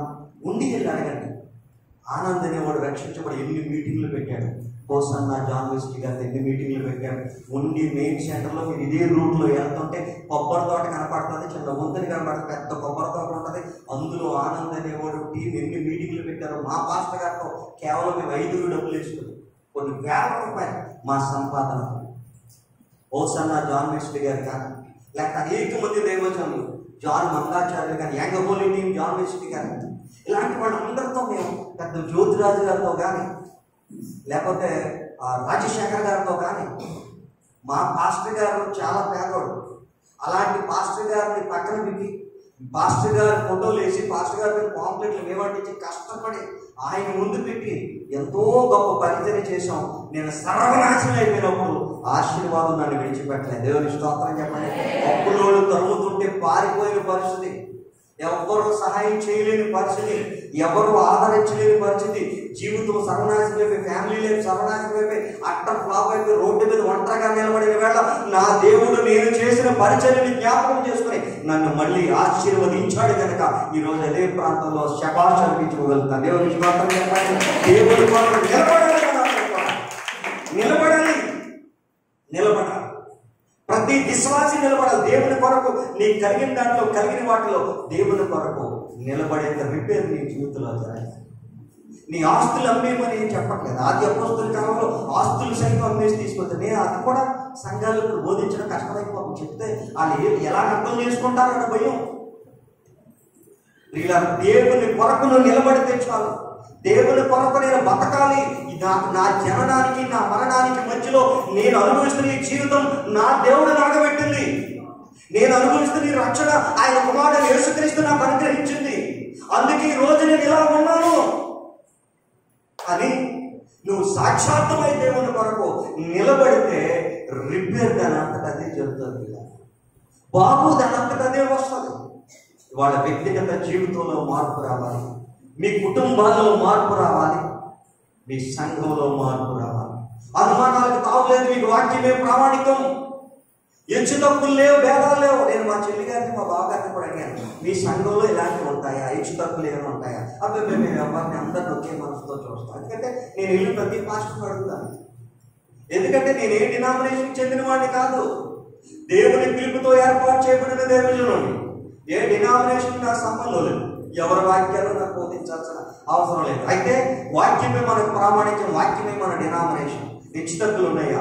ఒకటి ఎక్కువ తప్పులు చూస్తారా? కోప తాపాలు ఏమున్నాయా? ఏది లేవు. మేము అందరినీ ప్రేమతో ప్రేమిస్తాం. అందరినీ నిజమే. ఇలాంటి మనసే సంఘానికి కావాలి. ఇలాంటి దైవజనులు నేటి సమాజానికి కావాలి. దేవుని బిడ్డలారా, అలాంటి దైవజనుల సమక్షంలో మీరందరూ కలిసి ఈ ప్రాంతానికి రిపేర్ చేయుదురుగాక. దేవునికి స్తోత్రం చెప్పండి. మీ సంఘంలో ప్రతి కుటుంబానికి రిపేర్ చేయుదురుగాక. యవనస్తులందరూ పూనుకోవాలి. నేను తలుచుకుంటే మా ఇల్లంతా ఏకతాటిపై నిలబడతాను. నేను తలుచుకుంటే నా బిడ్డలందరూ ఏకతాటిపై నిలబడతారు. నేను తలుచుకుంటే నేను నిలబడితే మా ఇల్లు ఎంతో సంతోషంతో ఉంటారు, సమాధానకరంగా ఉంటుందని ఎవరికి వాళ్ళే అనుకుంటే మీ కుటుంబంలో నా దేవుడు నీ కోరిక నెరవేరుస్తాడు. ఆయన ఆశ కలిగిన ప్రాణంలో తృప్తిపరిచే దేవుడా, తృప్తి తీర్చలేని దేవుడా చెప్పండి అన్నమాట. ఆశ కలిగిన ప్రాణమును తృప్తిపరిచి సాటిస్ఫై చేసే దేవుడు. ఏ ఆశ? దేవునిలో ఎదగాలని ఆశ, దేవుని కొరకు కట్టబడాలని ఆశ, దేవుని కొరకు అనేక కుటుంబాలని కట్టాలనే ఆశ. ఇవాళ ఆశ మనకి లేకుండా వస్తున్నా పోతున్నా. ఇవాళ ఒక విశ్వాసిగా నీ పక్క విశ్వాసి ఎందుకు కుదురుగా ఉండలేకపోతారు? ఎందుకు ఎవరి చెడు మాట్లాడినా వింటున్నారు? ఎవరైనా వారి మనసును కలవరపరుస్తున్నారు? ఎందుకు వాళ్ళంతా దుఃఖంగా ఉంటారు? ఎందుకు వాళ్ళ నిరాశలో ఉంటారు? ఎందుకు వాళ్ళంతా అపనమ్మకంలో ఉంటారు? మనం ఎవరికి వాళ్ళతో మాట్లాడి వాళ్ళని సరి చేసుకుని ప్రభువులకు నడిపించాల్సిన బాధ్యత మనకు ఉంది. ఎందుకంటే ఇది క్రీస్తు సంఘం, ఇది క్రీస్తు శరీరం. ఈ శరీరానికి రిపేర్ చేయాల్సిన బాధ్యత నీదే. నెహెమియా అనుకున్నాడు, ఎవరో వచ్చి ఏదో చేస్తారనుకునే దానికంటే చిన్నవాడినే, రాజుగారి కోటలో చిన్న ఉద్యోగమే నాది, నా జీతం తర్వాత విషయం, నా వృత్తి తర్వాత విషయం, ముందు రాజుగారికి సెలవు అడుగుతాను అనుకున్నాడు. వెళ్ళాడు. రాజా, నాకు సెలవు కాలం మహానుభావ అనుకోండి. ఎందుకని అడిగో? అయ్యా, మా ప్రాకారాలన్నీ కూలిపోయి కట్టుకోవాలి. ఒరే నువ్వా? అవునండి, మా దేవుడికి ప్రార్థన చేసి కట్టుకుంటా, సాయం చేయండి బాబు అని. నువ్వు చిన్నోడు కదా, నీ వల్ల అవుతుంది. అక్కడ బుద్ధులు ఉన్నారు, అయినా పర్లేదు, ఆకాశమందున్న దేవుడు నాకు సహాయం చేస్తాడు. ఆ మాట ఇప్పుడు మళ్ళీ చదవండి. నెహెమ్యా రాసిన 2వ గ్రంథం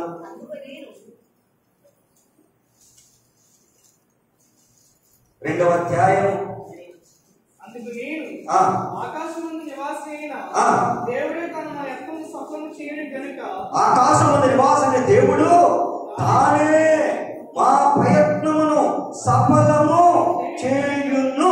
అంటే చేయును కనుక మేము కట్టుటకు పూనుకుంటున్నాం. నేను చిన్నోన్నా, నాకు చదువు ఉందా లేదా, నాకు టాలెంట్ ఉందా లేదా, నాకు గొప్పతనం ఉందా లేదా, నేను ఏదో అక్కడ అనుకోలేదు. నేను దేవుని బిడ్డని. ఆయన పుట్టించాడు, నన్ను ఆయన పోషిస్తున్నాడు. ఆయన కృప నా మీద ఉంది. ఆ కృప నిరర్థకము చేయకుండా ఆయన కొరకు నేను బతకాలి. నేను కట్టుటకు పూనుకోవాలి. నాతో పాటు అనేక మంది సమకూర్చుకోవాలి. ఈ సంగమా, ఈ రోజు మీరు చెయ్యి పట్టుకుంటే ఇక్కడ అసాధ్యమైంది ఏదీ లేదు. మీరు చెయ్యి పట్టుకుంటే మీ మధ్యకి ఏ దురాత్మ రాదు, ఏ దుష్టశక్తి మీ మధ్య నిలబడలేదు. మీరు చెయ్యి పట్టుకోండి. ఐకమత్యం కలిగి ప్రార్థన చేస్తా. ఐకమత్యం కలిగి ఒకరినొకరు సహకరించుకుంటూ, ఒకరినొకరు సహకారం అందించుకుంటూ ఒకరినొకరు చేయూతను అందించుకుంటూ ఒకరినొకరు ప్రోత్సహించుకుంటూ ఉంటే మీ ప్రాకారాలు కట్టబడతాయే కానీ ఎప్పటికీ కూలిపోవు. కూలినా మీరు కట్టేసుకోగలరు యేసునామములో. దేవుని స్తోత్రం చెప్పండి. దేవుడు ఎటువంటి అద్భుత కార్యములైనా మీ జీవితంలో చేయగలిగినటువంటి సమర్థుడు. కొరింథీయులకు రాసిన 2వ పత్రిక 15వ అధ్యాయం 57వ వచనం. కొరింథీయులకు రాసిన 2వ పత్రిక 17వ అధ్యాయం 57వ వచనం.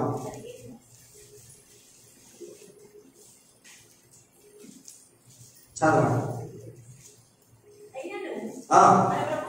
అయినను మన ప్రభువైన యేసుక్రీస్తు మూలముగా మనకు జయము అనుగ్రహించుచున్న దేవునికి స్తోత్రం కలుగునుగాక. అయినను మన ప్రభువైన యేసుక్రీస్తు మూలముగా మనకు జయము.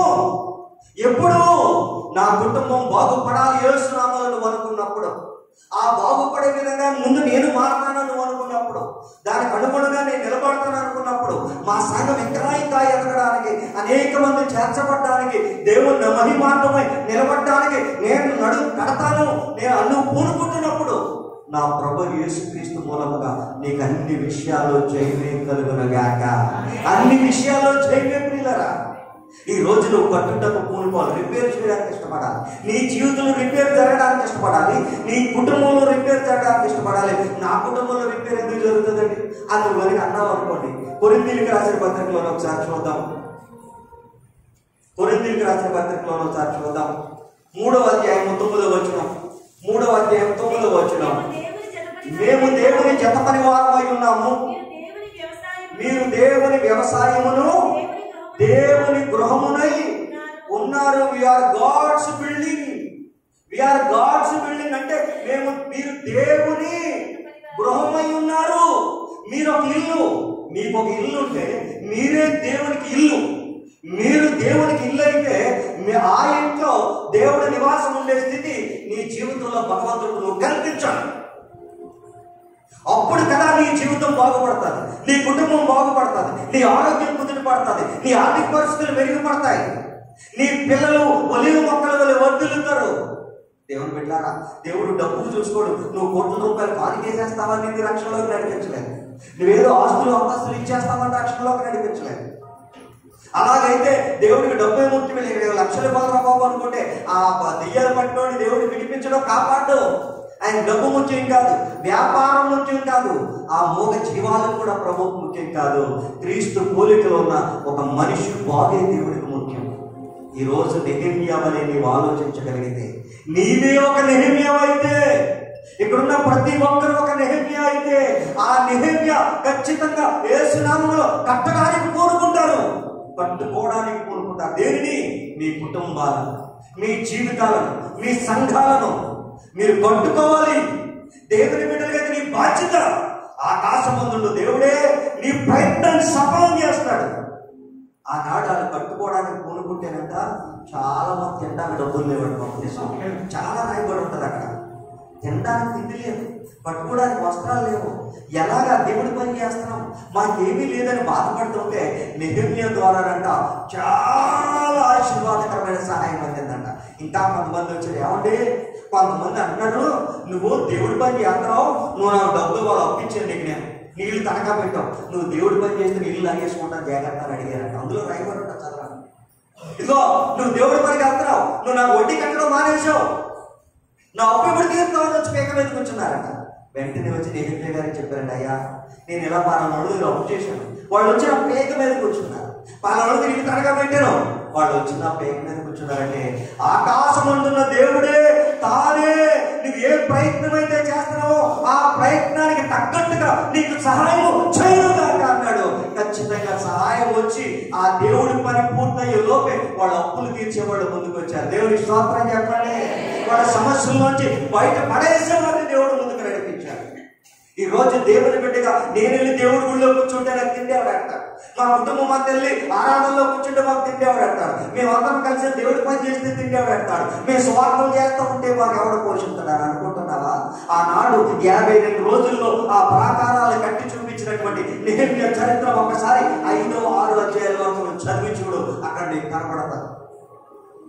వాళ్ళ అప్పులు ఎలా తీర్చాలో, తనఖా పెట్టిన వాళ్ళ పొలాలు ఎలా విడిపించబడ్డాయి, తనఖా పెట్టిన వాళ్ళ స్థలాలు ఎలా విడిపించబడ్డాయి, తనఖా పెట్టబడిన వాళ్ళ గృహాలు ఎలా విడిపించబడ్డాయి, వాళ్ళ అప్పులు ఎలా తీర్చబడ్డాయి.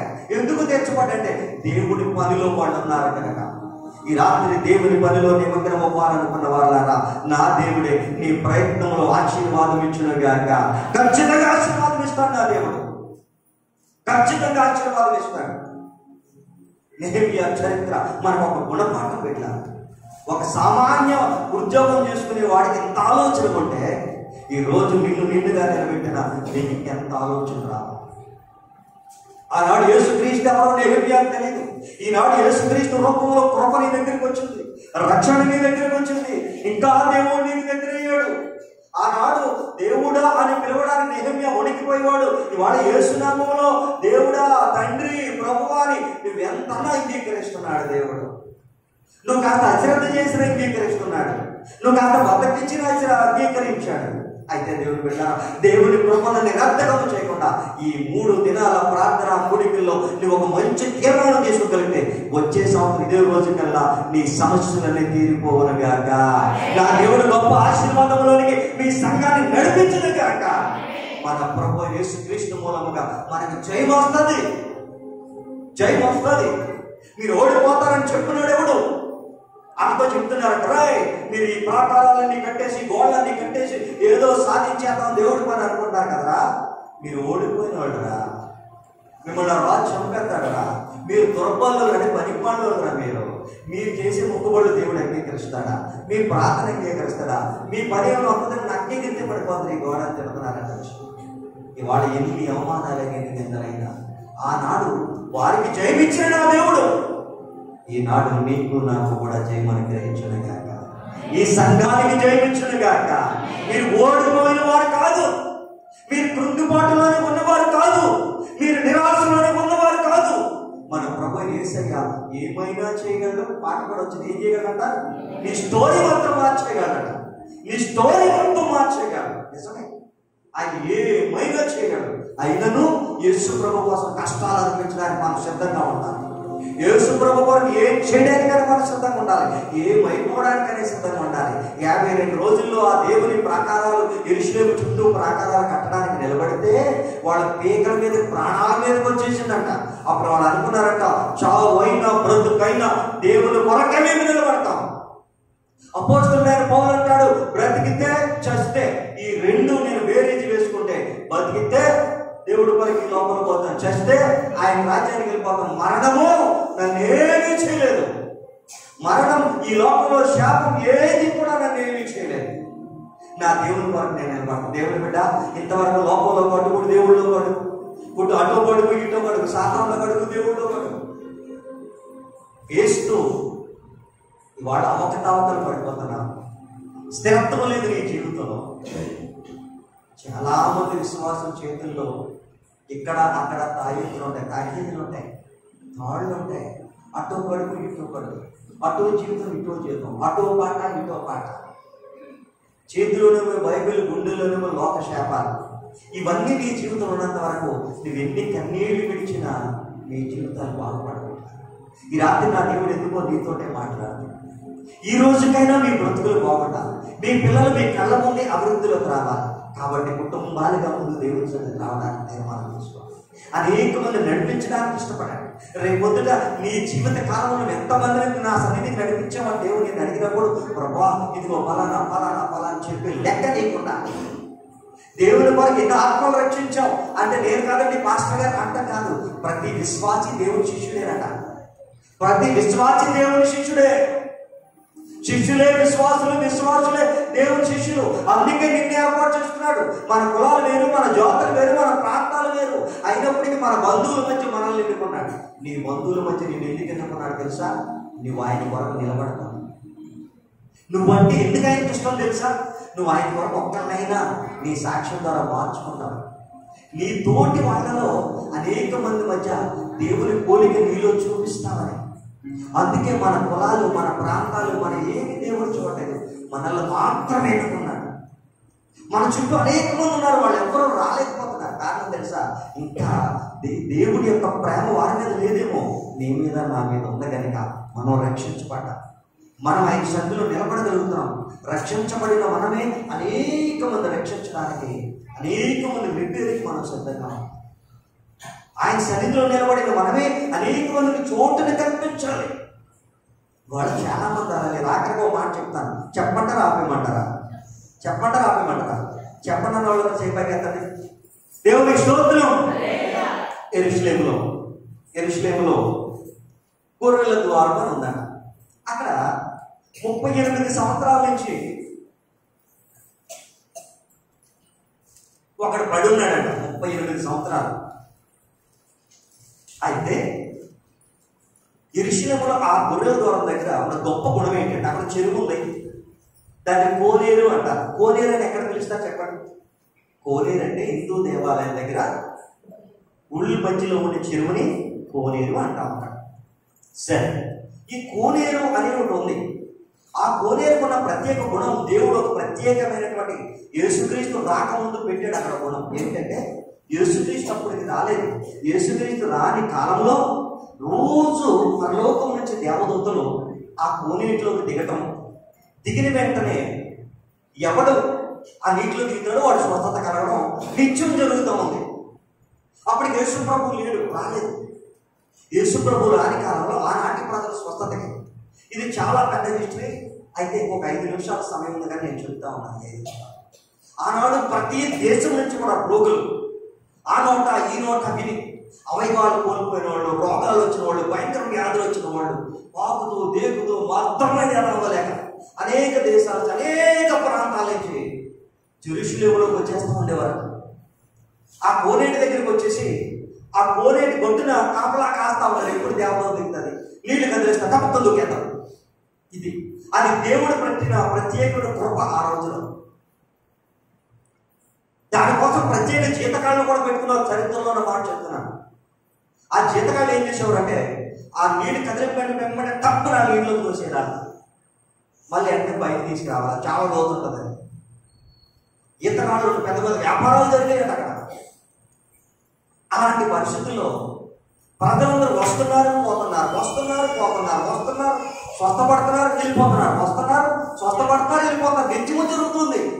రోజు దేవుడు ఆయా సమయాల్లో వస్తున్నారు, వచ్చినప్పుడల్లా స్వస్థపడుతున్నారు. ఒక రోజు కాకపోతే ఒక రోజు, ఒక సంవత్సరం కాకపోతే ఒక సంవత్సరం కూడా బాగుపడకుండా 38 సంవత్సరాలు అక్కడే ఉన్నాడట. వీడు పరుపు వేసుకుని ఆడక్కడ కూర్చుండిపోయి ఆడ వెనకాలలోడు ముందుకెళ్ళాడు, ఆడు ముందుకెళ్ళాడు. వీడు పరుపు వేసుకుని ఎన్ని సంవత్సరాలు పరుపు వేసి 38 years, 38 సంవత్సరాలు. 38 సంవత్సరాలు చేశాడు పరుపు. 38 సంవత్సరాల క్రితం ఎవరు వేసారో వాడిని తీసుకొచ్చి అక్కడ పడేశారు.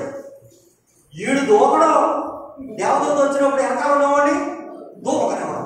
వీడు సీనియర్ అయిపోయాడు. అక్కడ వచ్చిన వాళ్ళందరికి సహాయం ఇవ్వడమే కానీ వీడు పక్కన, వీడు ముందు, వీడి ప్లేస్ ఒకటి కూర్చోడం.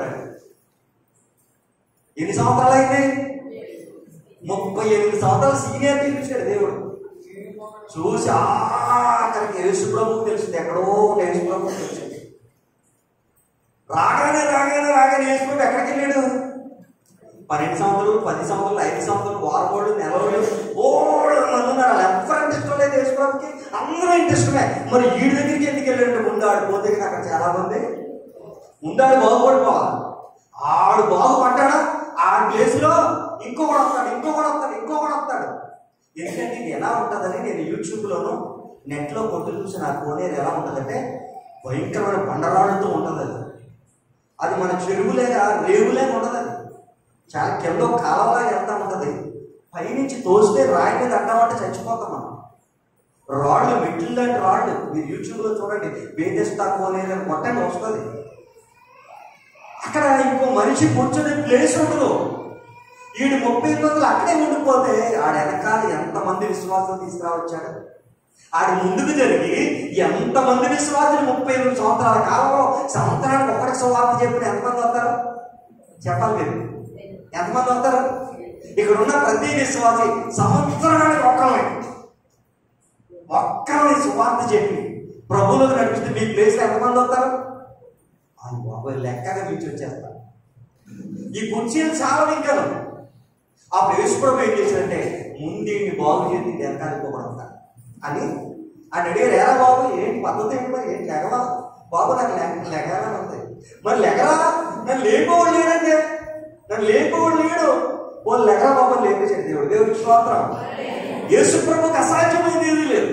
అక్కడ చరిత్ర ఏం చెప్తుందంటే ఆడ 38 సంవత్సరాలు పర్టికులర్ ఎందుకు రాశాడంటే అక్కడ చాలా సంవత్సరాలు ఉన్న వాళ్ళు ఉన్నారు. అందరికంటే సీనియర్. అక్కడ ప్లేస్ ఉండదు. అక్కడ హిస్టారికల్గా చూస్తే అక్కడ ప్లేస్ లేదు.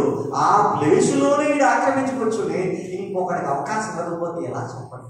ఇది అపారమైనటువంటి దేవుని సంఘం, దేవుని సన్నిధి, దేవుని రాజ్యం ఎంత మందికైనా చోటు ఉంది ఇక్కడ. వచ్చే నువ్వు నీ వెనకాల ఇంకొకరు తీసుకొస్తూనే ఉండాలి, తీసుకొస్తూనే ఉండాలి.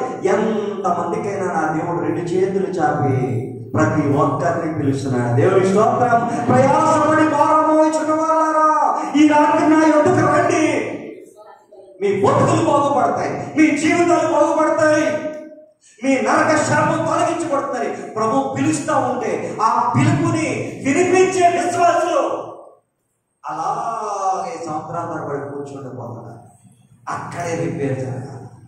ఆ ప్లేస్ లో రిపేర్ చేయాలి. ఆ సిచ్యువేషన్ లోనే రిపేర్ చేయాలి. ఈ రోజు ఈ రాత్రి నువ్వు పూనుకోవాలి. నేనేదో వచ్చి తలకాయ తెచ్చుకుని ఎత్తుమే చేయండి ప్రార్థన చేయించుకోవడానికి కాదు ఉన్నది. నువ్వు ప్రార్థన చేసుకుంటూనే, ప్రార్థన చేయించుకుంటూనే, వాక్యం వింటూనే, వాక్యం చదువుతూనే అనేక మందిని దేవుని కొరకు సమకూర్చాల్సిన బాధ్యత నీ మీద ఉంది. అనేక మందిని రక్షించుకోవాల్సిన బాధ్యత నీ మీద ఉంది. అనేక మందిని వెలిగించుకోవాల్సిన బాధ్యత నీ మీద ఉంది. దేవుడు చెప్పాడు, ప్రయాసపడి భారం మోచిన నా యొద్దకు రండి రండి. ఎలా వస్తామండి? మీ ఊళ్ళు ఎవరు లేరంటే మా ఊళ్ళు ఇంతమంది ఉన్నారు, సరిపడదు, ఎంతమంది ఉన్నారు, వీళ్ళందరినీ మీ గృహాల దగ్గరికి పంపుతున్నారు. వినండి, వారిని బట్టి బిడ్డ రిపేర్ జరగాలి నీ జీవితం. నువ్వు ఎప్పుడు తలదించుకుని ప్రార్థన చేయించుకునే విశ్వాసమే కాదు.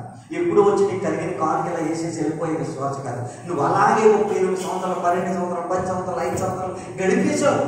ఈ రాత్రి ఎందుకో నా దేవుడు నీ కొరకు ఒక ఆత్మను సిద్ధపరిచించాడు. రక్షించి తీసుకురావాల్సిన బాధ్యత నీదే. దేవుని స్తోత్రం చెప్పండి. నీ సాక్షి అనేక మందితో పంచుకోవాల్సిన బాధ్యత నీది. అనేక మందిని దేవుని గురించి చెప్పాల్సిన బాధ్యత నీది. నువ్వు ఉద్యోగం చేసే చోట, వ్యాపారం చేసే చోట, లేదా కూలి పని చేసే చోట, చేతి పని చేసే చోట, చదువుకునే చోట, నీ ఇంటి దగ్గర, బయట, ప్రతి చోట దేవుని కొరకు నువ్వు సాక్షిగా నిలబడాలి. నెహెమ్యా సాక్ష్యం ఆనాడు ఆ రాజు పేరు, ఆ రాజు దగ్గర ఉంది, హర్తహసస్త రాజు.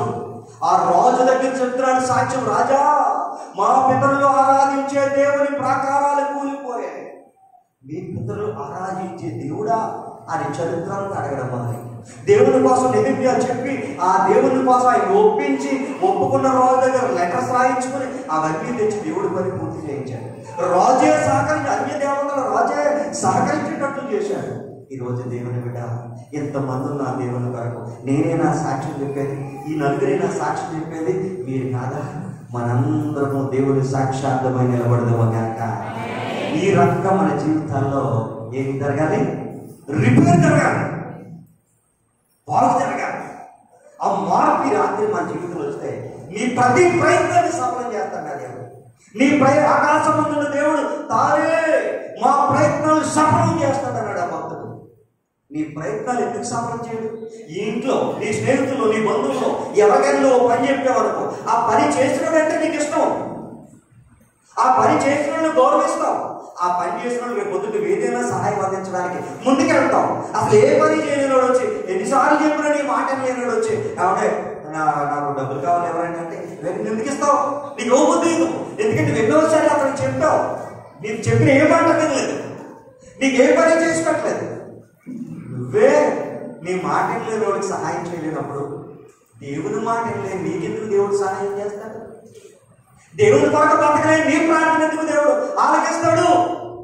నెహెమ్యా అనుకుంటున్నాడు, ఇదిగో అనేక మంది క్షేమార్థమై యెరూషలేము చుట్టూ ఉన్న ప్రాకారాలు కడతాను. ఇవాళ అనేక మంది క్షేమార్థమై సంఘములోనికి అనేక మందిని నడిపిస్తాం. చెయ్యి చెయ్యి కలిపి సంఘాన్ని కట్టుకుంటాం, ఉద్యమంలో నడిపించుకుంటాం. దేవుని స్వరాన్ని చెవులారా వింటాం, దేవుని రూపాన్ని కనులారా కానుస్తాం.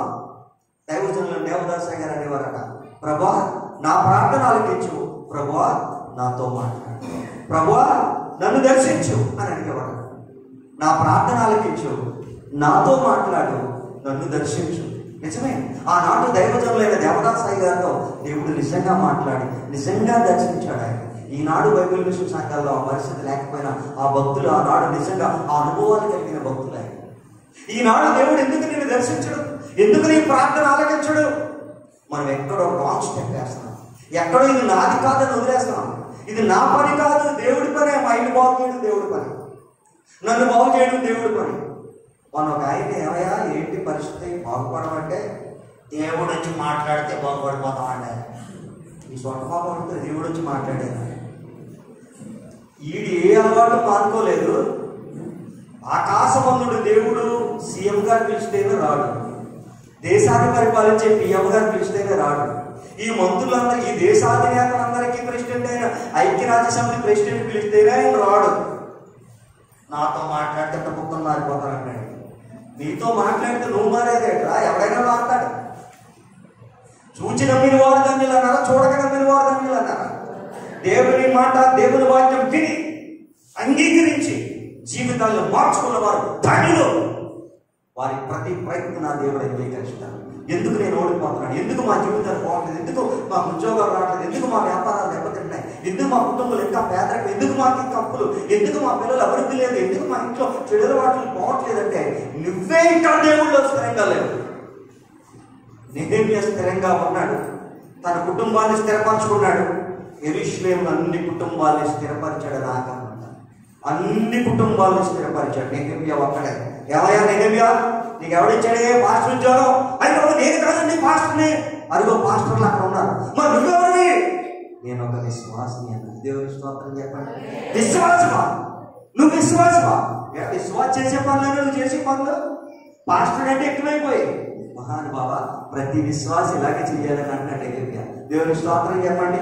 ప్రతి విశ్వాసి దైవ జనుడిలాగే దైవ ధనుడితో సహవాసం కలిగి అందరూ కలిసి ఒక మాట మీద ఉంటే ఎన్ని ఆత్మలు రక్షించవచ్చు, ఎన్ని కుటుంబాలను కట్టవచ్చు, ఎన్ని జీవితాలను కట్టవచ్చు, మిమ్మల్ని మీరు కట్టుకోవచ్చు. మీ దేవుడు పూజారుడిని ఈ ప్రాంతంలో జైపోవట ఎగరేయచ్చు. యేసు రక్తపు ప్రాకారం అందరి కుటుంబాలు చుట్టూ ఉంటారు. మీ అందరూ అప్పుడు ఏ అపవాది మీ జీవితాల్లో రాదు, వస్తాడు. వారి పొద్దున్నా చూసారు, సెంటర్లో బాబు నిలబెట్టారు, చుట్టూ ఒక గుంపు, దాని చుట్టూ ఒక గుంపు. సెంటర్లో ఒక విశ్వాసం అంటే అతని చుట్టూ ఉన్నది అతని కుటుంబం అయితే, ఆ పై చుట్టూ ఉన్న సంఘం అయితే, సంఘంలో కలవరం ఎప్పుడైతే వచ్చిందో కుటుంబాల్లో కలవరం వచ్చేస్తుంది. ఆ తర్వాత నీ జీవితంలో వచ్చేస్తుంది. అందుకే నువ్వు సెంటర్ అంటావు, కుటుంబాన్ని సెట్ చేసుకో, సంఘాన్ని కట్టడానికి కోరుకో. సంఘాన్ని కట్టుకో, నీ ఇల్లు నీవు క్షేమంగా ఉంటావు. సంఘము నీ కుటుంబము నీ జీవితం లింకప్ అయి ఉన్నది. దేవుడి సహవాసాన్ని అలా ఏర్పాటు చేశాడు. దేవుడి సహవాసాన్ని అలా ఏర్పాటు చేశాడు. సంఘం అంటే ఒక దైవజనుడు, విశ్వాసి కలిగి ఉండేది సంఘం. విశ్వాసులు గుంపు, పాస్టర్ గారు గుంపు అయిపోవడం కాదు, ఎవరికి వాడే వేరైపోయి గుంపులు ఎట్టేది కాదు. వాళ్ళు అలాగే చాలా చోట్ల. కాకినాడలో మాకు బావగారు ఉన్నారు, చాలా పెద్ద సంఘం, 1500 మంది ఉంటారు సంఘం, చాలా పెద్దది. ఈ సంఘం మీద 200 పొడుగు, 100 అడుగులు పొడిగేది, 70 అడుగులు వెడల్పు. నేను ఇప్పుడు కూడా వాళ్ళకి వాక్యం ప్రతి నెల ఖచ్చితంగా తెల్లవారుజాము 4 గంటలకు ఒక ఆరాధన ఉంటుంది, 7 గంటలకు ఒక ఆరాధన ఉంటుంది. ఆదివారం తెల్లవారుజాము ఆరాధనకి ఇంచుమించు 1500 మంది వచ్చేస్తాం జనం. తెల్లవారుజాము 4 o'clock నేను ఆ వాక్యం అందించడానికి వెళ్తా ఉంటాను. ప్రతి నెల ఫస్ట్ ఆదివారం బల్లారాధన ఇచ్చే మొదటిది నన్ను పిలుస్తారు. ఆ పాస్టర్ గారు ఈ మధ్యలో బాధపడుతున్నారు, బావగారు విశ్వాసులు ఏంటి మాలో కొంతమంది కుర్రోళ్ళు ఉన్నారండి. ఆ పిల్లి సుందర గారి వాక్యం నేను ఆ వాక్యం నాకు వచ్చి చెప్పడం ఒకటే కూడా అర్థంగా రంజిత్ గోపి గారి వాక్యం నాకు చెప్పడం ఒకటే గుంపు పెట్టాడు. ఇలా ఎవరికాడే గుంపులు ఏంటేసారు, ఏళ్ళ మాటలేని కొంతమంది అలాగే వెళ్ళిపోయారు. ఈరోజు చూసారండి ఎలాగే అయిపోయారని బాధపడతారు. నిజమే, దేవుని అభిషేకం, దేవుని చిత్తం, దేవుని ఆత్మ వర్షం, దేవుని వాక్యం లేకుండా ఎవరికి వాళ్ళే సేవకులను పిలవబడి ఎవరికి వాళ్ళే ఏర్పాటు లేదు. దేవుడి అంటే కాస్త వాక్యం చెప్పడం వచ్చి, కాస్త ప్రార్థన చేయడం వచ్చి, కాస్త పాటలు వస్తాయి, నేనే సేవకులు అన్నట్టుగా. లేక అలా అనుకున్నది ఏదో అక్కడ జరగకపోతే మనం అనుకున్నది కాదు, దేవుడు అనుకున్నది జరిగించడానికి మనం ఇక్కడికి వచ్చాం. దేవుడు అనుకున్నట్టుగా ఉండడానికి మనం ఇక్కడికి వచ్చాం. అదే సంఘం. సంఘానికి నాయకుడు దేవుడే కానీ నువ్వు నేను కాదు. సంఘానికి నాయకుడు దేవుడు. ఇక్కడ ఆయన చిత్తమే నెరవేర్చబడదు. ఆయనే మనకు రాజు అయి ఉన్నాడు. నెహెమ్యా అంత కట్టాడు కానీ దేవుడే రాజు అన్నాడు. నెహెమ్యా అంత కట్టించాడు కానీ ఆ దేవుడికి మహిమ అన్నాడు. అంత కట్టించాడు కానీ దైవజనులను అక్కడ నిలబెట్టి వారి కళ్ళ ముందు భక్తి చేశారు కానీ వాళ్ళని ఎదిరించి కానీ వాళ్ళని పక్కకు తప్పించి కానీ నెహెమ్యా ఏనాడు చేయలేదు. ఈరోజు దైవజనులు మనం కలిసి అందరం కలిసి దేవుళ్ళు ముందుకు సాగుతూ ఉంటే మీ ప్రతి ప్రయత్నాన్ని నా దేవుడు ఈ సంవత్సరం సఫలపరచునగాక. వచ్చే సంవత్సరం ప్రార్థనా కోడికలో అద్భుత సాక్ష్యాలే మీరు చెప్పుదురుగాక. నా దేవుడి విజయ జై జెండా మీ జీవితాల్లో ఎగురునుగాక. అందరూ కూడా లేచి నిలబడండి. అందరూ లేచి నిలబడదాం. అందరూ లేచి నిలబడదాం ప్రియులారా. ఇది యేసయ్య జై జెండా ఎగరవేసే రోజు. ఈ రోజు నీ జీవితంలో యేసయ్య జై జెండా ఎగరేయాలి బిడ్డ. ఈ రాత్రి యేసయ్య జై జెండాని ఎగరేస్తే నీకు బ్రతుకు. ఆ జై జెండాతో కూరుకుంటాను బాబా. నీ కొరకు నేను కూరుకుంటాను. నీ కొరకు నేను నిలబడతాను తండ్రి.